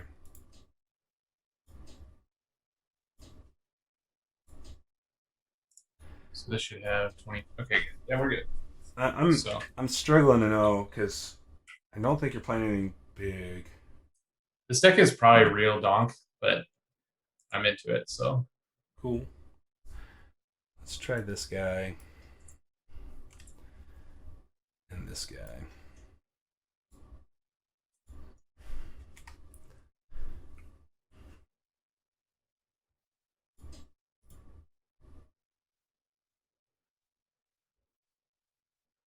All right. I think I'm good. I don't know because I have no idea what you're playing. So I guess we'll see if you get me on first 5 here. This deck doesn't have like audibles right now. It's just like packages of stuff I want to try. I know. So it's not like I can be like, oh, I saw Jesse's deck, I can first 5, and like I don't think I have that ability even if I wanted to. That's fair. It doesn't matter to me. I'm just trying to figure out. I'm moving the chat over here and turn it off. Okay. So I'm going to talk about my first 5 because you probably saw it anyways when you were. Oh, I didn't actually, but if you're talking about, that's fine. So I am choosing Frostback Bear, Gilder, Frostbite, Grave Knight, and Root Armor. A couple of reasons for that is one, I don't know what your biggest unit you're going to play is, but I think you're potentially on Stallions. And I think that a Root Armor on Grave Knight keeps the Shared Sorrow plays because I think you're also on potentially Turtle. But you could be on Turtle, like Flash Strike here. So I've got, or like, not Turtle Flash Strike, but Hopper Flash Strike. So I've also taken the Frostbite and the Gilder to try to offset some of the weenie plays. And then, of course, Odette's Enter the Fray gives me just more of that. And then Frostback Bear, just because if you are on weenie units, I can bypass you with Bear. So that's where I'm at. Okay. So I rolled 2. You rolled 2, so we're re-rolling.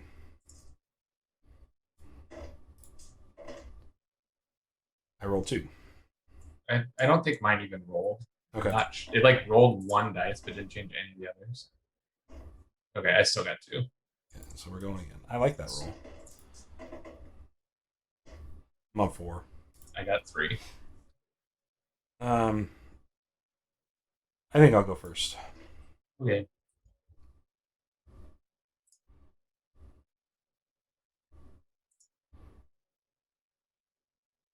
I think I do some meditation here. So I'm going to meditate.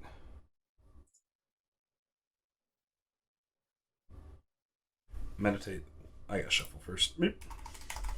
Meditate this.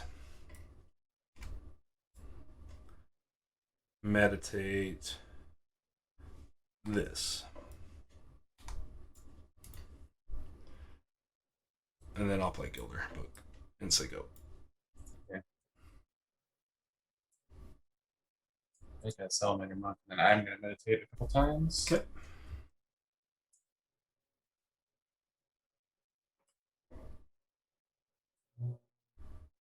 Let's see.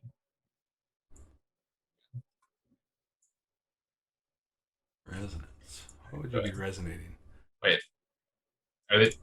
I didn't shuffle. Let me search and make sure. Maybe I did shuffle. Nope, they're all packaged. Good. Sorry. So I meditated away a Shepherd of Lost Souls and a Bloodchains. I hit a Resonance and a Crescendo. Okay. All right. I'm just going to go Bear Book. Send it to you. The reason I'm playing Bear Book is because I know Noah can seal it, but definitely do. Yeah. but I make him spend a dice, and I only spent one dice, and so I still have dice remaining this round. Um, What did you do? I did the Noah thing. I'm deciding what my other play's going to be. Okay. Hopper book. Yep. So far we're seeing what we want. Fighting Walloon with that sub. Thanks, Fighting. Appreciate it, dude. That's super awesome. I'm gonna play Frostbite. So go.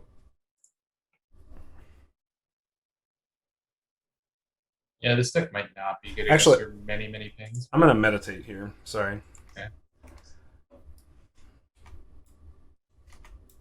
Okay. You get to roll. Yep. Right. Go dink. Dink. Dink. Play Grave Knight. Sure. Side action. We'll root armor it. So go. Mm. Cool. Attack me? No. Are you sure? Positive. Okay.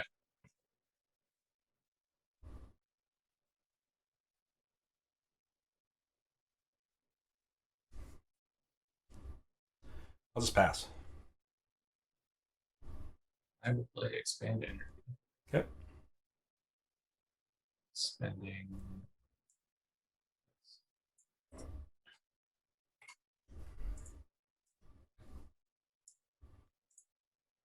Go ahead. Still passing.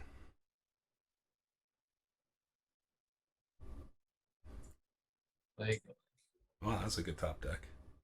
was it? Yeah. For Why? sure. Because I have a 5 battlefield. You just take 40% of my battlefield every turn now. With any damage. You don't have to attack me, right? Like, no, but I don't know how I win if I don't attack you. So go.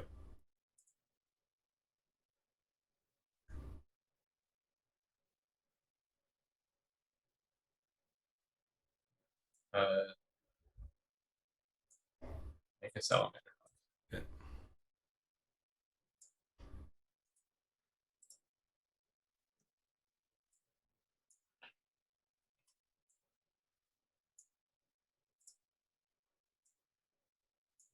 Time Hopper. Okay.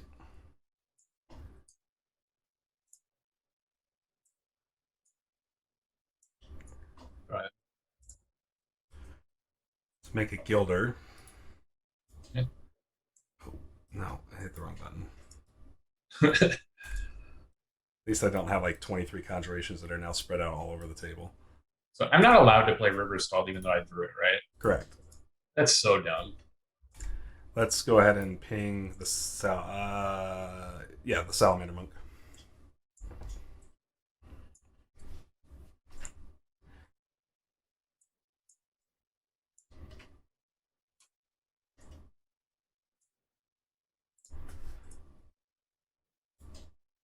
Here we go.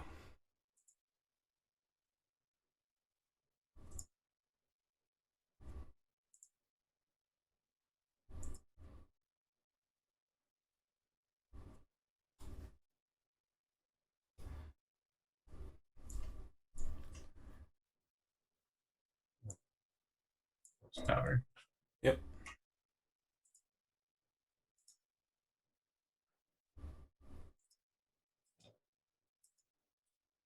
Pass. Frostbite you for 1. So go. Pass.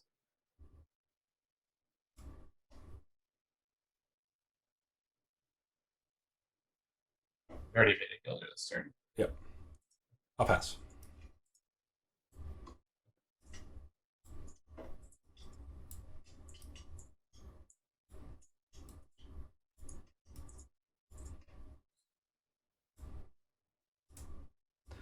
I don't think. Yeah. Oh, whoops. I drew too many. I got Sorry. cards that I care about there. I accidentally double touched it. Okay. Screwed it all up.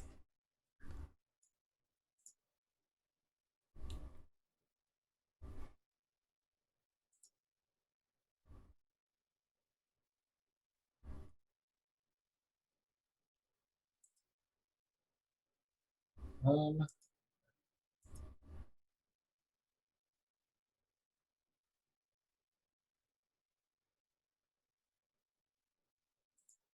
You got a roll still, right?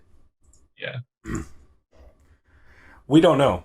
Fighting. He built it right here before we played, so he is just on his own right now. Double guilt link. I'm on a bunch of random stuff, just like time packages I wanted to try because Yeah. I'm trying to learn about time prior to the set release here. Um, I'm gonna Jesus.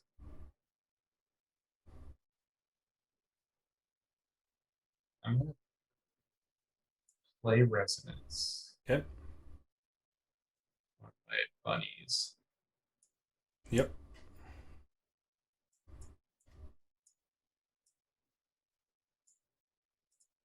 Spending this, this, this. I'm gonna bring back Turtle. Okay. My main action is gonna be make a Salamander. Okay. Actually, yeah, make a Salamander. Okay.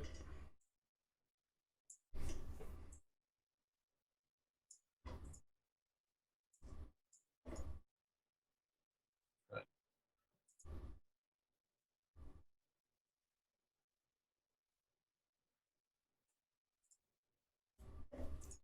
Play Gilder. Ping the bunny. yep.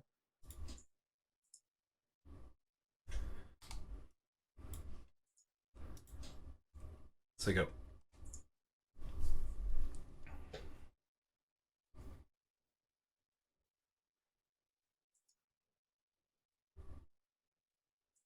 And make it Turtle. Okay.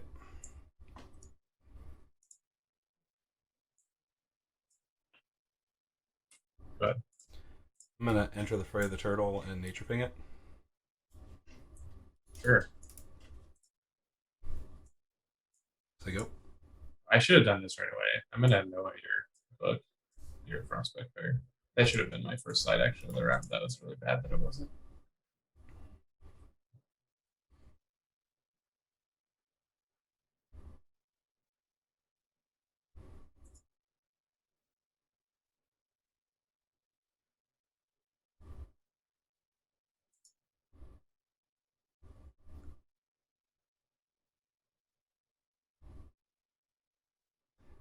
So that was your side. You got a main now. Yeah, I have a bunch of stuff I can do. I'm trying to figure out what the best is.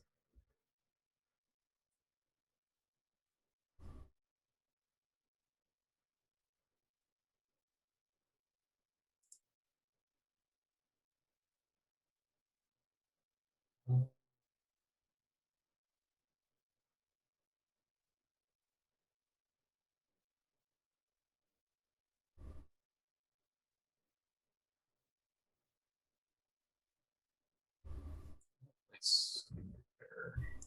Good.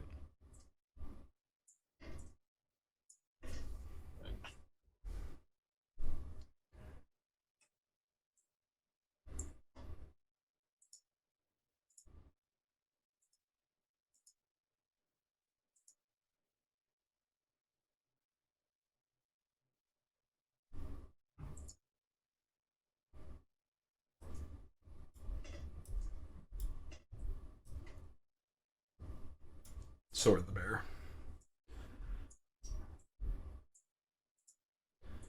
So go.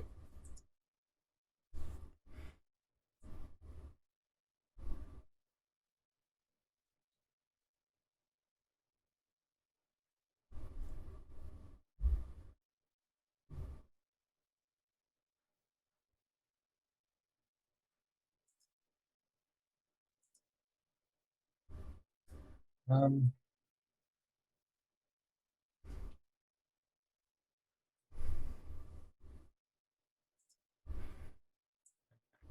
Power. Good.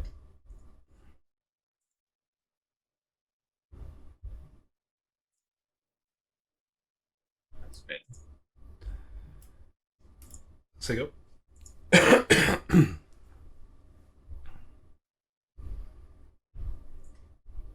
8.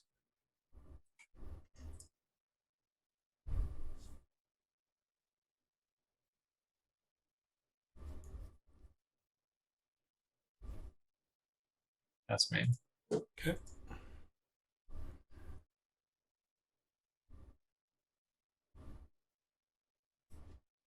Meditate one. Go boom, boom, boom. Play second Grave Knight. So go.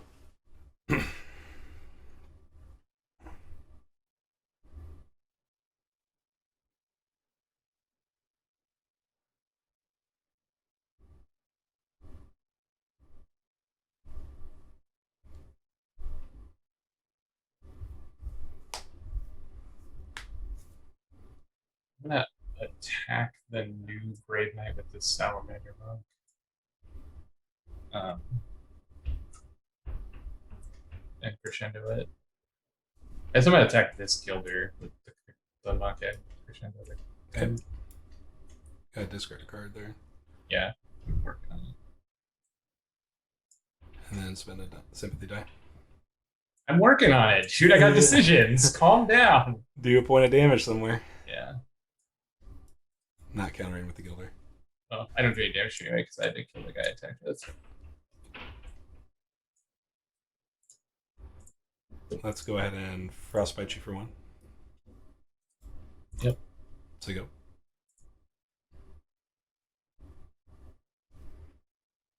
Attack filter. Sure, I won't counter. Yeah, well, yeah, it doesn't matter, but I won't counter here.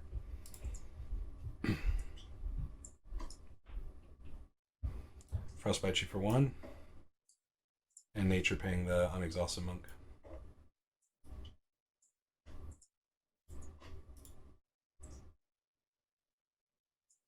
I'll make a rabbit and attack your damage Gilder. Okay.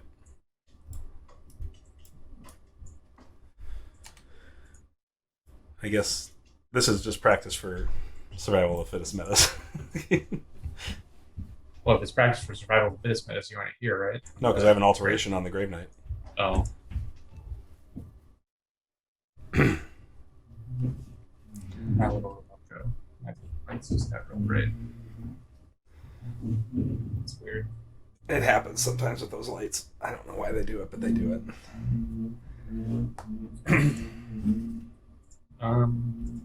Yeah, I'm passing out here. Right? I'm passing as well.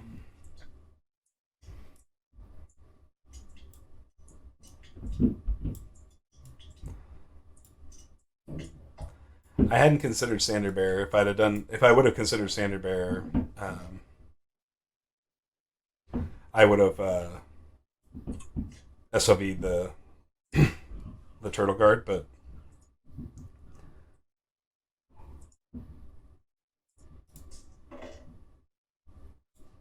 What difference does it make? It doesn't. It's just one of those things. I mean, you should use your onboard tricks first before the cards in your hands. I think you did in the right order. Yeah. In general, anyway.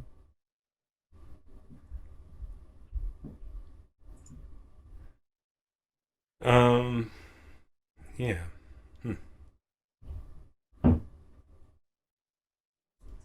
Let's make a.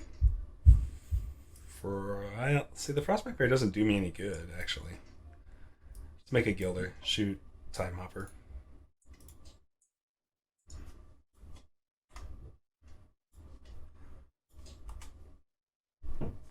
I gotta meditate too. I'm gonna go here. Neither of those cards feel actively great against you. Your go. I'm gonna annoy your Frostbite Bear. Okay. Okay. Go ahead.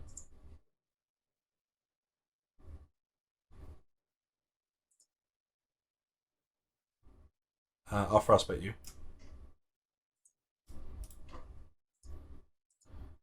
So go.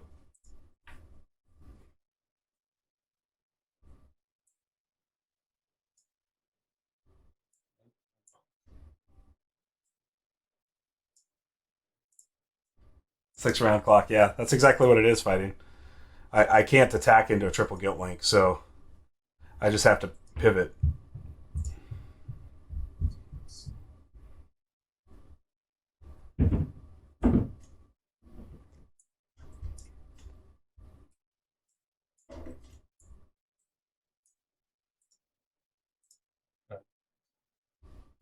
Grave Knight's going to attack you. Force the block. Yep. Take 1 from the overkill. Shadow Pulse your Grave Knight. Okay.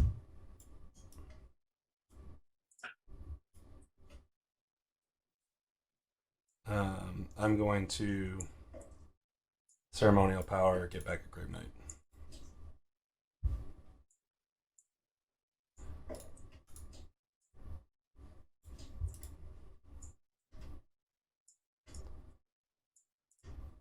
Can't I pick up just this one thing? Broke him? Yes. Okay. I suppose it's my turn then.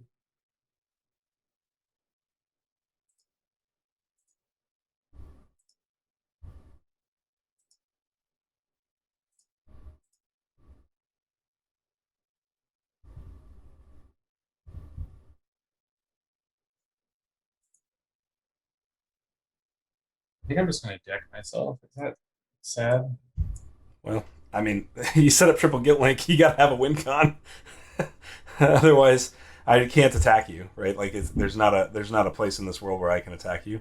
So, Play a reverse called. Okay.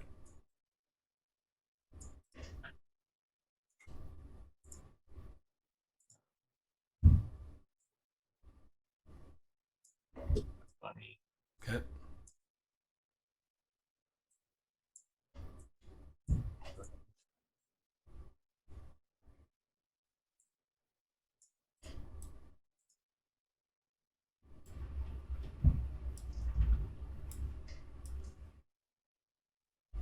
No, it doesn't, because it's not an attack damage. Guilt Link only triggers off of attack damage fighting, so Grave Knight Overkill is just an ability, it's not attack. Yeah, as a result of a unit's attack. Not... Right. I'm going to sword this gold.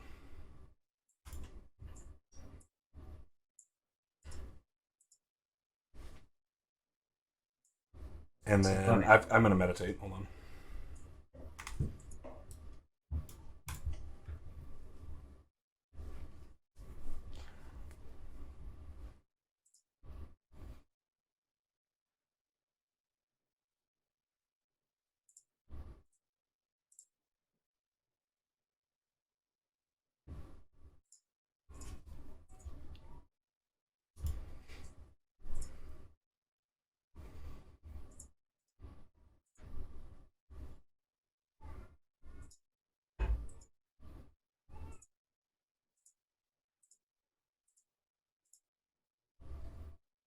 Yeah, it's Grave Knight's one of those few units that can get around Guilt Link.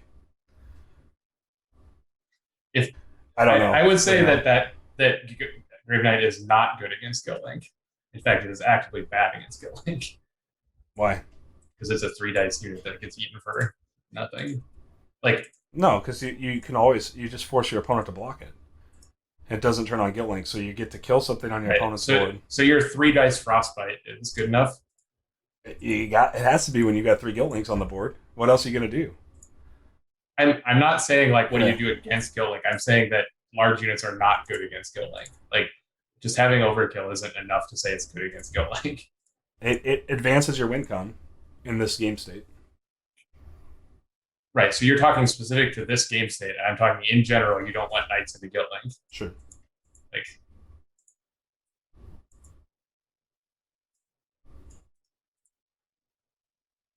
I don't know fighting what I'm going to run yet. That's what I was talking about at the top of the show. Is just that I'm kind of at a loss.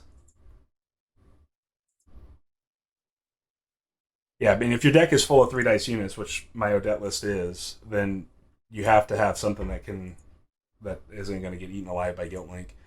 Obviously, Neil Shatterpulse was very timely, but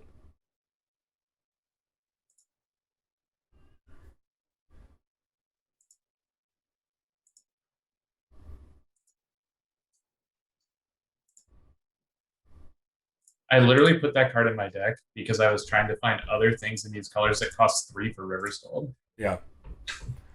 Well, it worked here. Did you see the Frozen Crown? You like that technology? You love Frozen Crown with Skull. You don't surprise me with the Frozen Crown. Yeah, because I got these Polarity Mages. Oh, it's so good. You get that Frozen Crown, deal 3 to something. Yeah. It's just the best package in the world anyone's ever come up with. So I don't actually make deck considerations based on trying to predict metas fighting. Like I didn't do that in season 3, and I didn't really do that in season 2. I played Herald in season 2 because I like Herald, and just everybody ended up on Herald. Like I played Odette in season 3 because I just thought she's a good Phoenix Born, and I thought I could build a good deck around her. And then going into season 4, I don't know what people are going to play, so from that perspective, I just look for what I think might be the best deck, in my opinion, and then play it. And I still think this Odette list is very good because it deals with funky game states like this, where, I'm just losing because I can't actually attack, and with small battlefield and 3 Guilt Links, like I would just get blown out if it was anything else. So, Guilt Link forces burn and it forces mill, right? Like mill and burn are the only ways you can win against multiple Guilt Links. Right, I think I'm going to get milled. I think that's how this game's going to end. Yeah.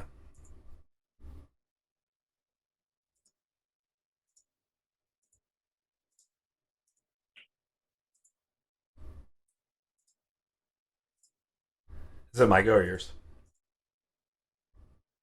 It's your go. I made a bunny. Oh, I didn't hear you make a bunny. I'm sorry. We're just standing here while I made a bunny and then passed. Yeah. Molten Gold. Yeah. Here go. Think a turtle. Good. But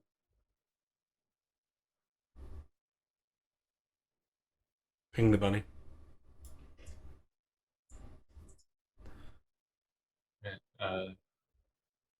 Tech Gilder. Don't have to counter on it, I guess. I won't counter.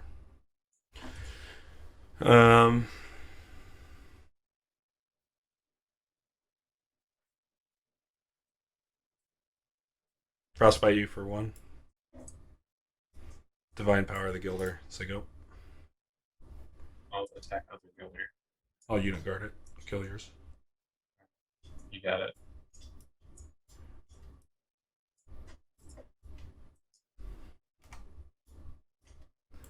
So go. Good. Pass.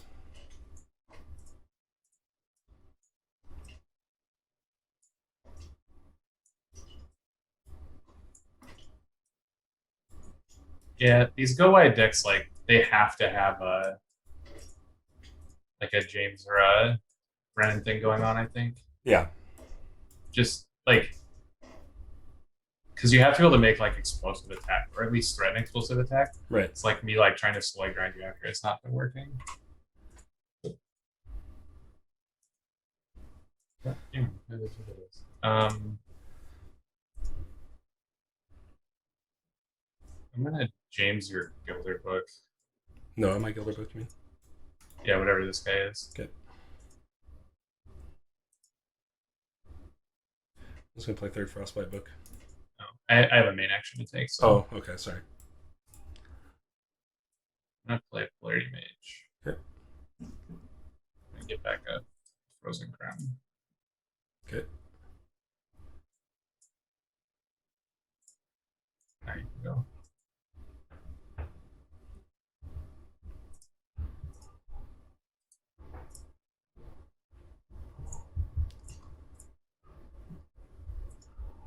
I'm still just gonna play Frostbite. Pass to you. That's fine.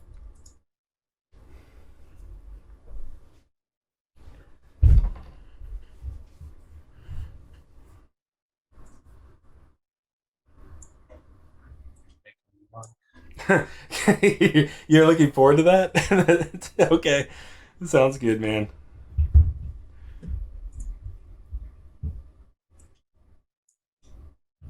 Make a mug.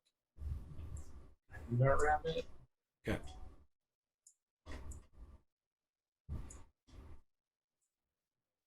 this, I guess. This, yeah.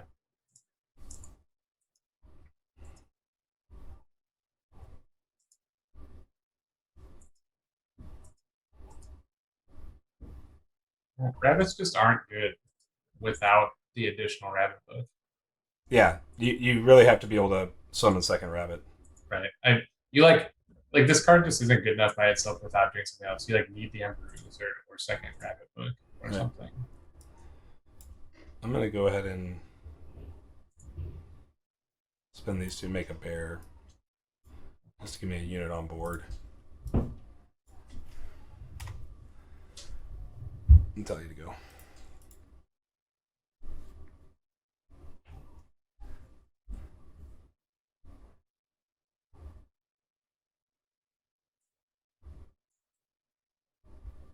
Make a skull, then kill your bear with my Frozen Crown. That's what I wanted you to do.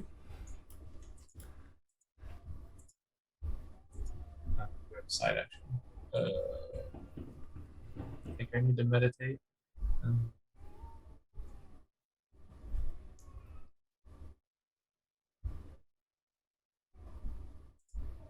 Let's meditate a couple. I'm gonna meditate a Guild Link away. Okay.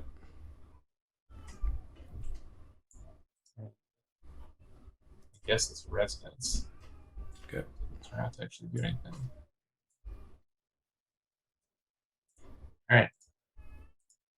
So 1, 2, 3, play Grave Knight.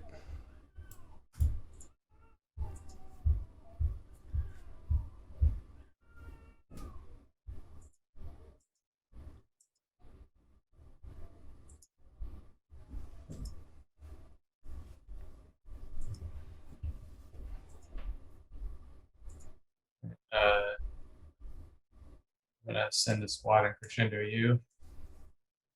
Okay. Bring that and bring a damage on Turtle.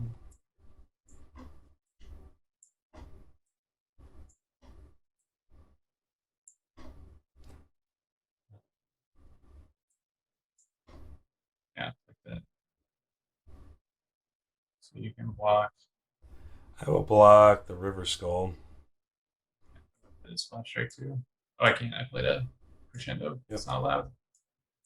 Yeah, so take 1, 2, 3, 4. 4. And Skull gets exhausted here. Yeah, they have these like snowflakes on them because I couldn't figure out how to change the buttons. That's fine.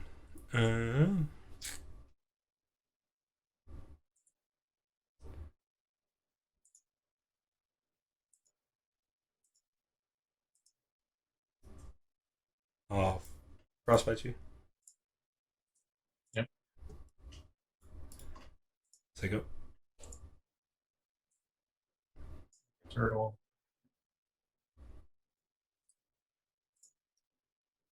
Maybe I don't want to make a turtle.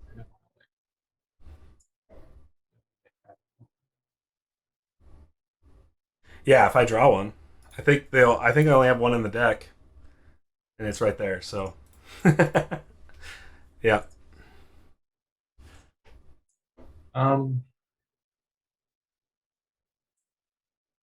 I'm gonna just use this time side action to put a counter on my rabbit. Okay. Pass.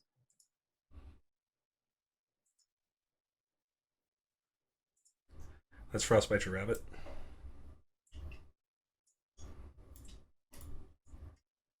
There are 3 Molten Golds in the deck. Only one's been played. No meds. I'm gonna put a counter on my Hilarity Major Pass. Okay.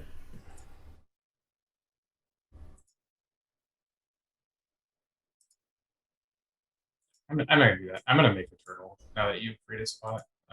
Turtle is better than counter. Mm-hmm.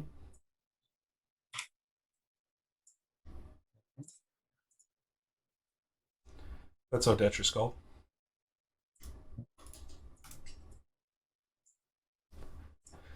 Here you go. I'll pass.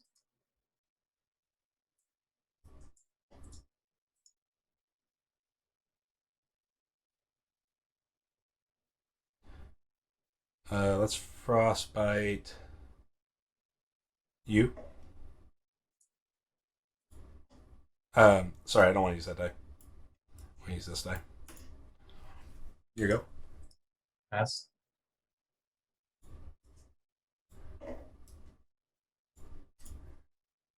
Here you go. Pass. Yes.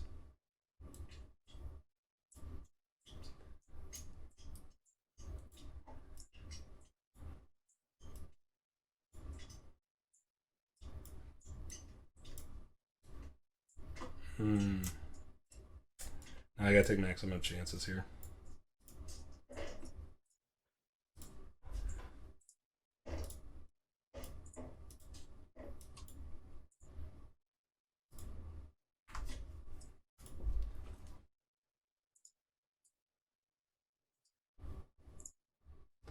Let's start making a Gilder.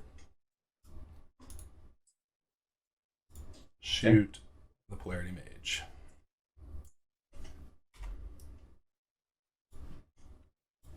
So go. I'm gonna think for a second. Yeah, let's Shatter Pulse here. Frostbang guy. Okay.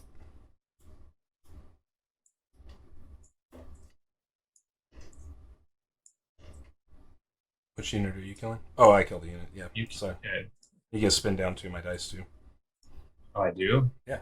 I have no idea what this card does. Like I said, I put it in for the other thing. So let's turn down your. Is it to any side or just yeah, one? any side? Let's make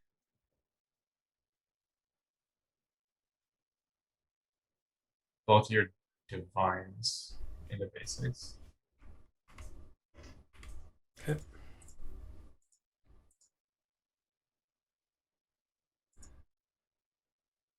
Are you done after that? Yeah, I'm done. Sure go.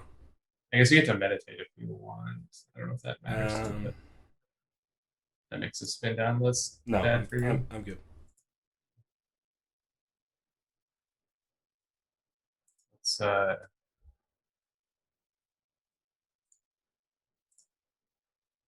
play it.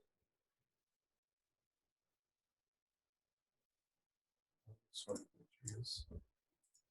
Your dead is untapped, though, right? Yeah, my Odette is on tap. Sorry. Yeah. I'm gonna place standard bearer. Okay.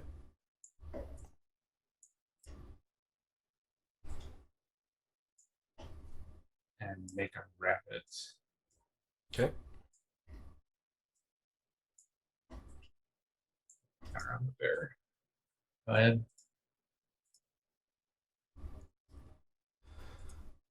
Hmm.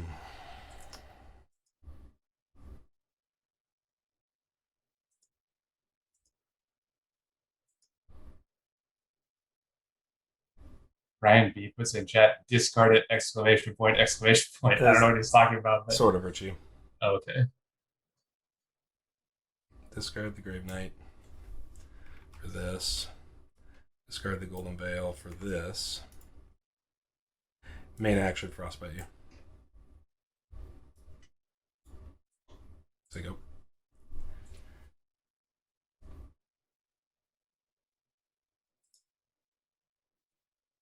Am I dead?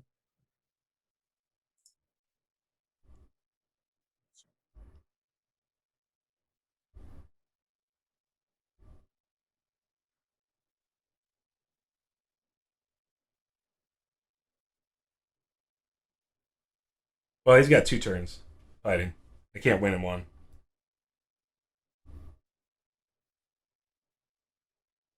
So if I attack now, I'm attacking for 3, 4, 5, 6. You block 1. Take 4. Yeah, I guess I spent my time dice incorrectly. That's too bad.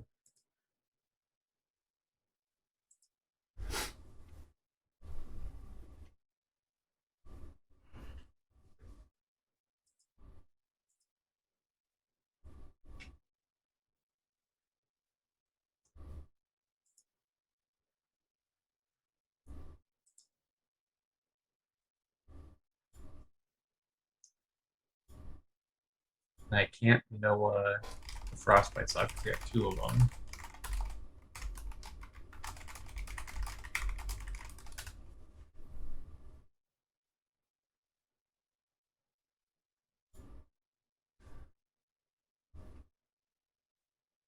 I'm gonna Noah your bear.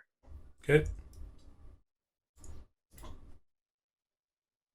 Play Time Hopper Book and say go. Good. 6. All right. Yeah, I'll just frostbite you. Say go.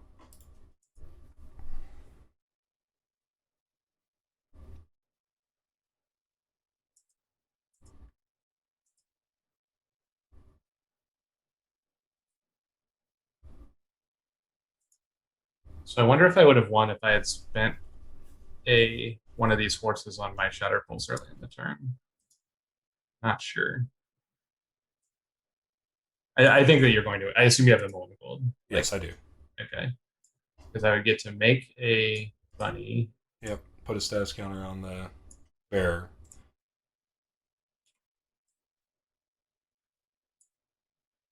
Right. So I do this. I send the squad.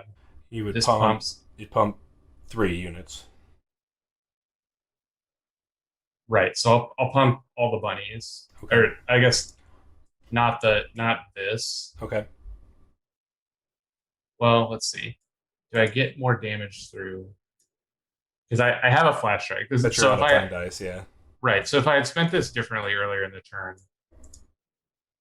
Well, what I was debating was once I knew you had 1 time dice and you played bunny, I didn't worry about it. I was going to fray instead of frostbiting you here, and I was going to fray out the bear. But if you'd had 2 time dice, that's what I would have done. I would have entered the fray and ping the bear instead. Well, I'm going to get a bear attack through regardless because you can't do both at the same turn. Well, no, but I wouldn't have frostbited last turn. Is what I'm saying. I'm saying. So what would you have done? If you had 2 dice, I would have gone enter the fray and then natural ping to kill the bear. So I only take 1 and get rid of the bear altogether. Right. So you take 1 and then I get. So assuming that happens that way, then you get this attack instead. Right. I'd get 1, 2, it would 3, 4, 5. Which I think is enough for you to not die. Yeah, because then I just block 1 of these. Right. You're going to take this many. Yeah.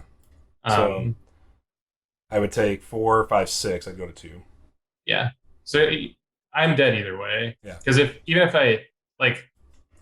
I attack like this, even if you don't kill this for whatever reason, I go to 1. I still don't think I get there. Yeah. I actually go to 1 because I'd be at 7 from the enter the fray on the bear.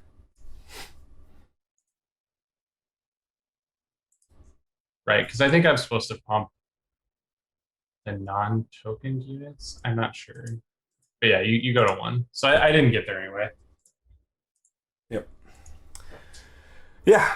Well, I mean, it's you in the current time, you really need the second Time Hopper book because, like I was saying, the go wide decks, they need to be able to make a significant number of guys and then smash in the same turn. That seems to be the thing, or at least have the threat to do that, whether it's through Vengeance or Widows or fighting. I would say no to your question. Do you think Turtle Guard and Guilt Link want to be in the same deck? I would say no.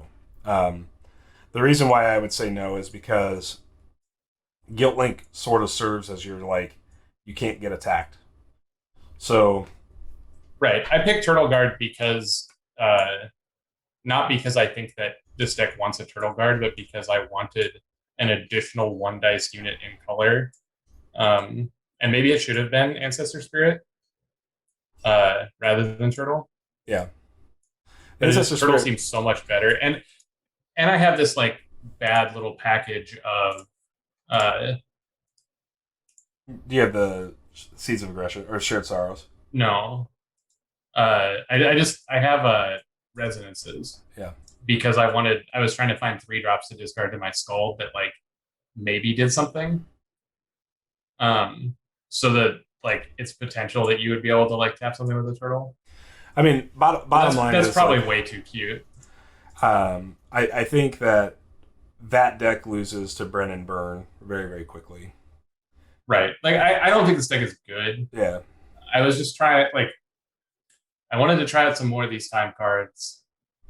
And I was just able to pivot to 16 damage through Frostbite Molten Gold without ever really attacking. Yeah, I literally had no threats for you. Yeah. Like, actual 0.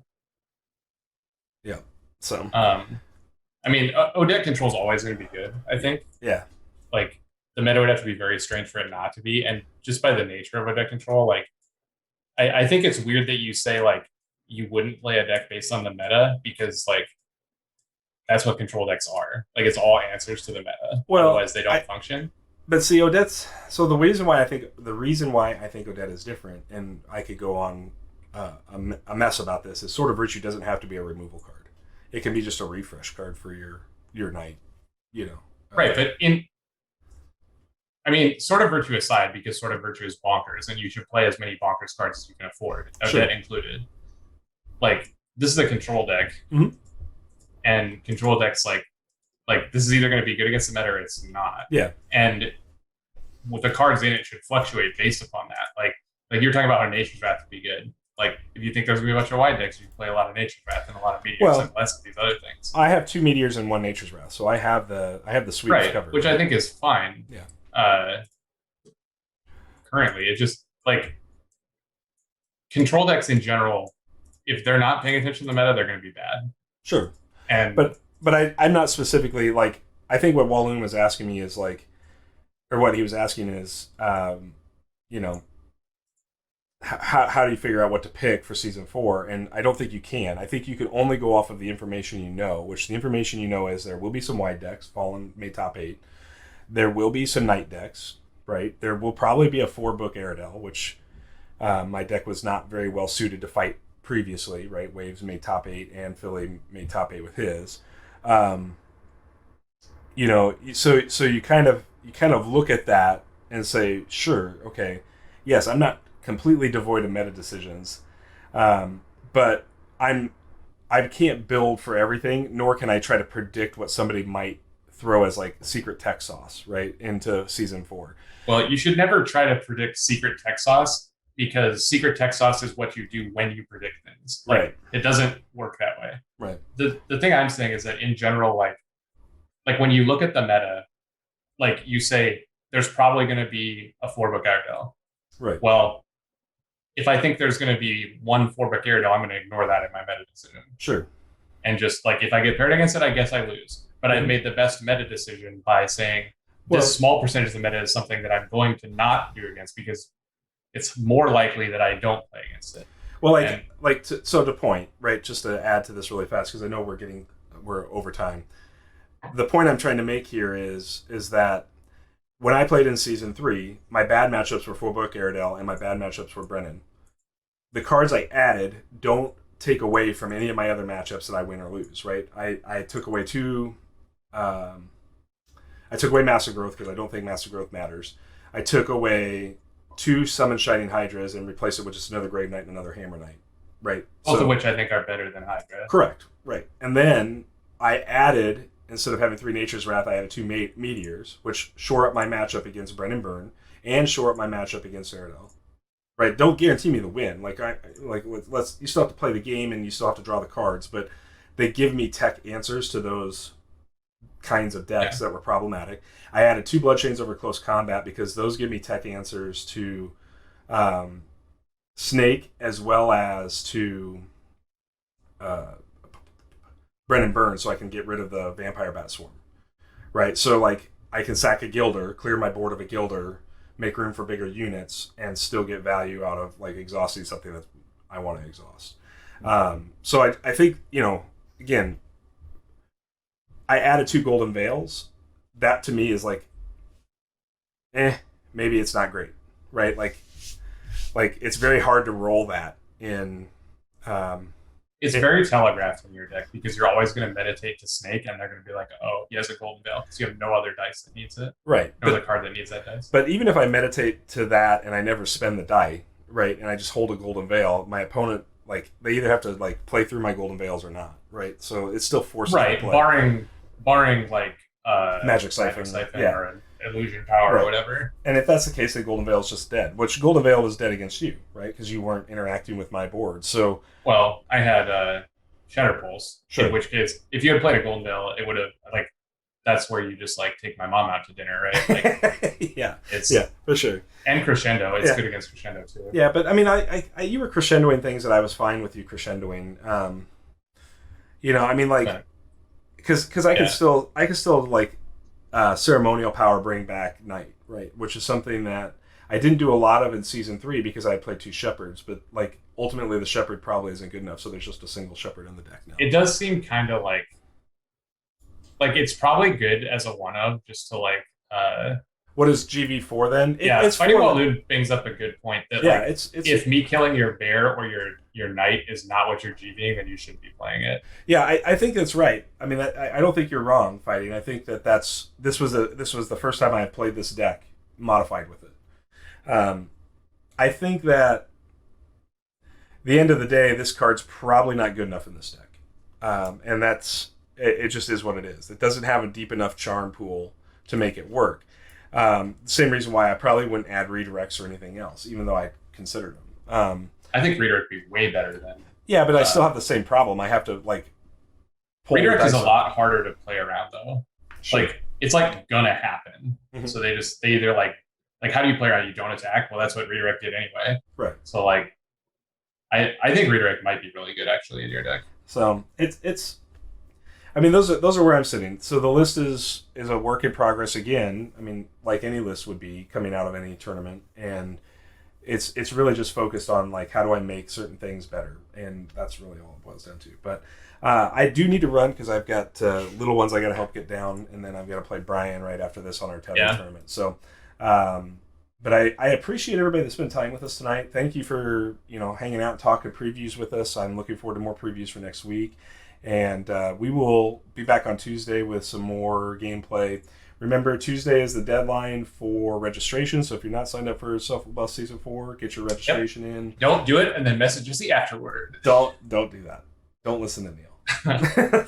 Neil is a bad influence on you if you're listening to him like this. I'm probably bad influence on you all the time. Probably. So, but we will see you all next Tuesday. I hope everybody has a great weekend, and can't believe we'll be in August when we come back. Hard to believe. All right. See you, everybody. Good night. Thank you. Good night.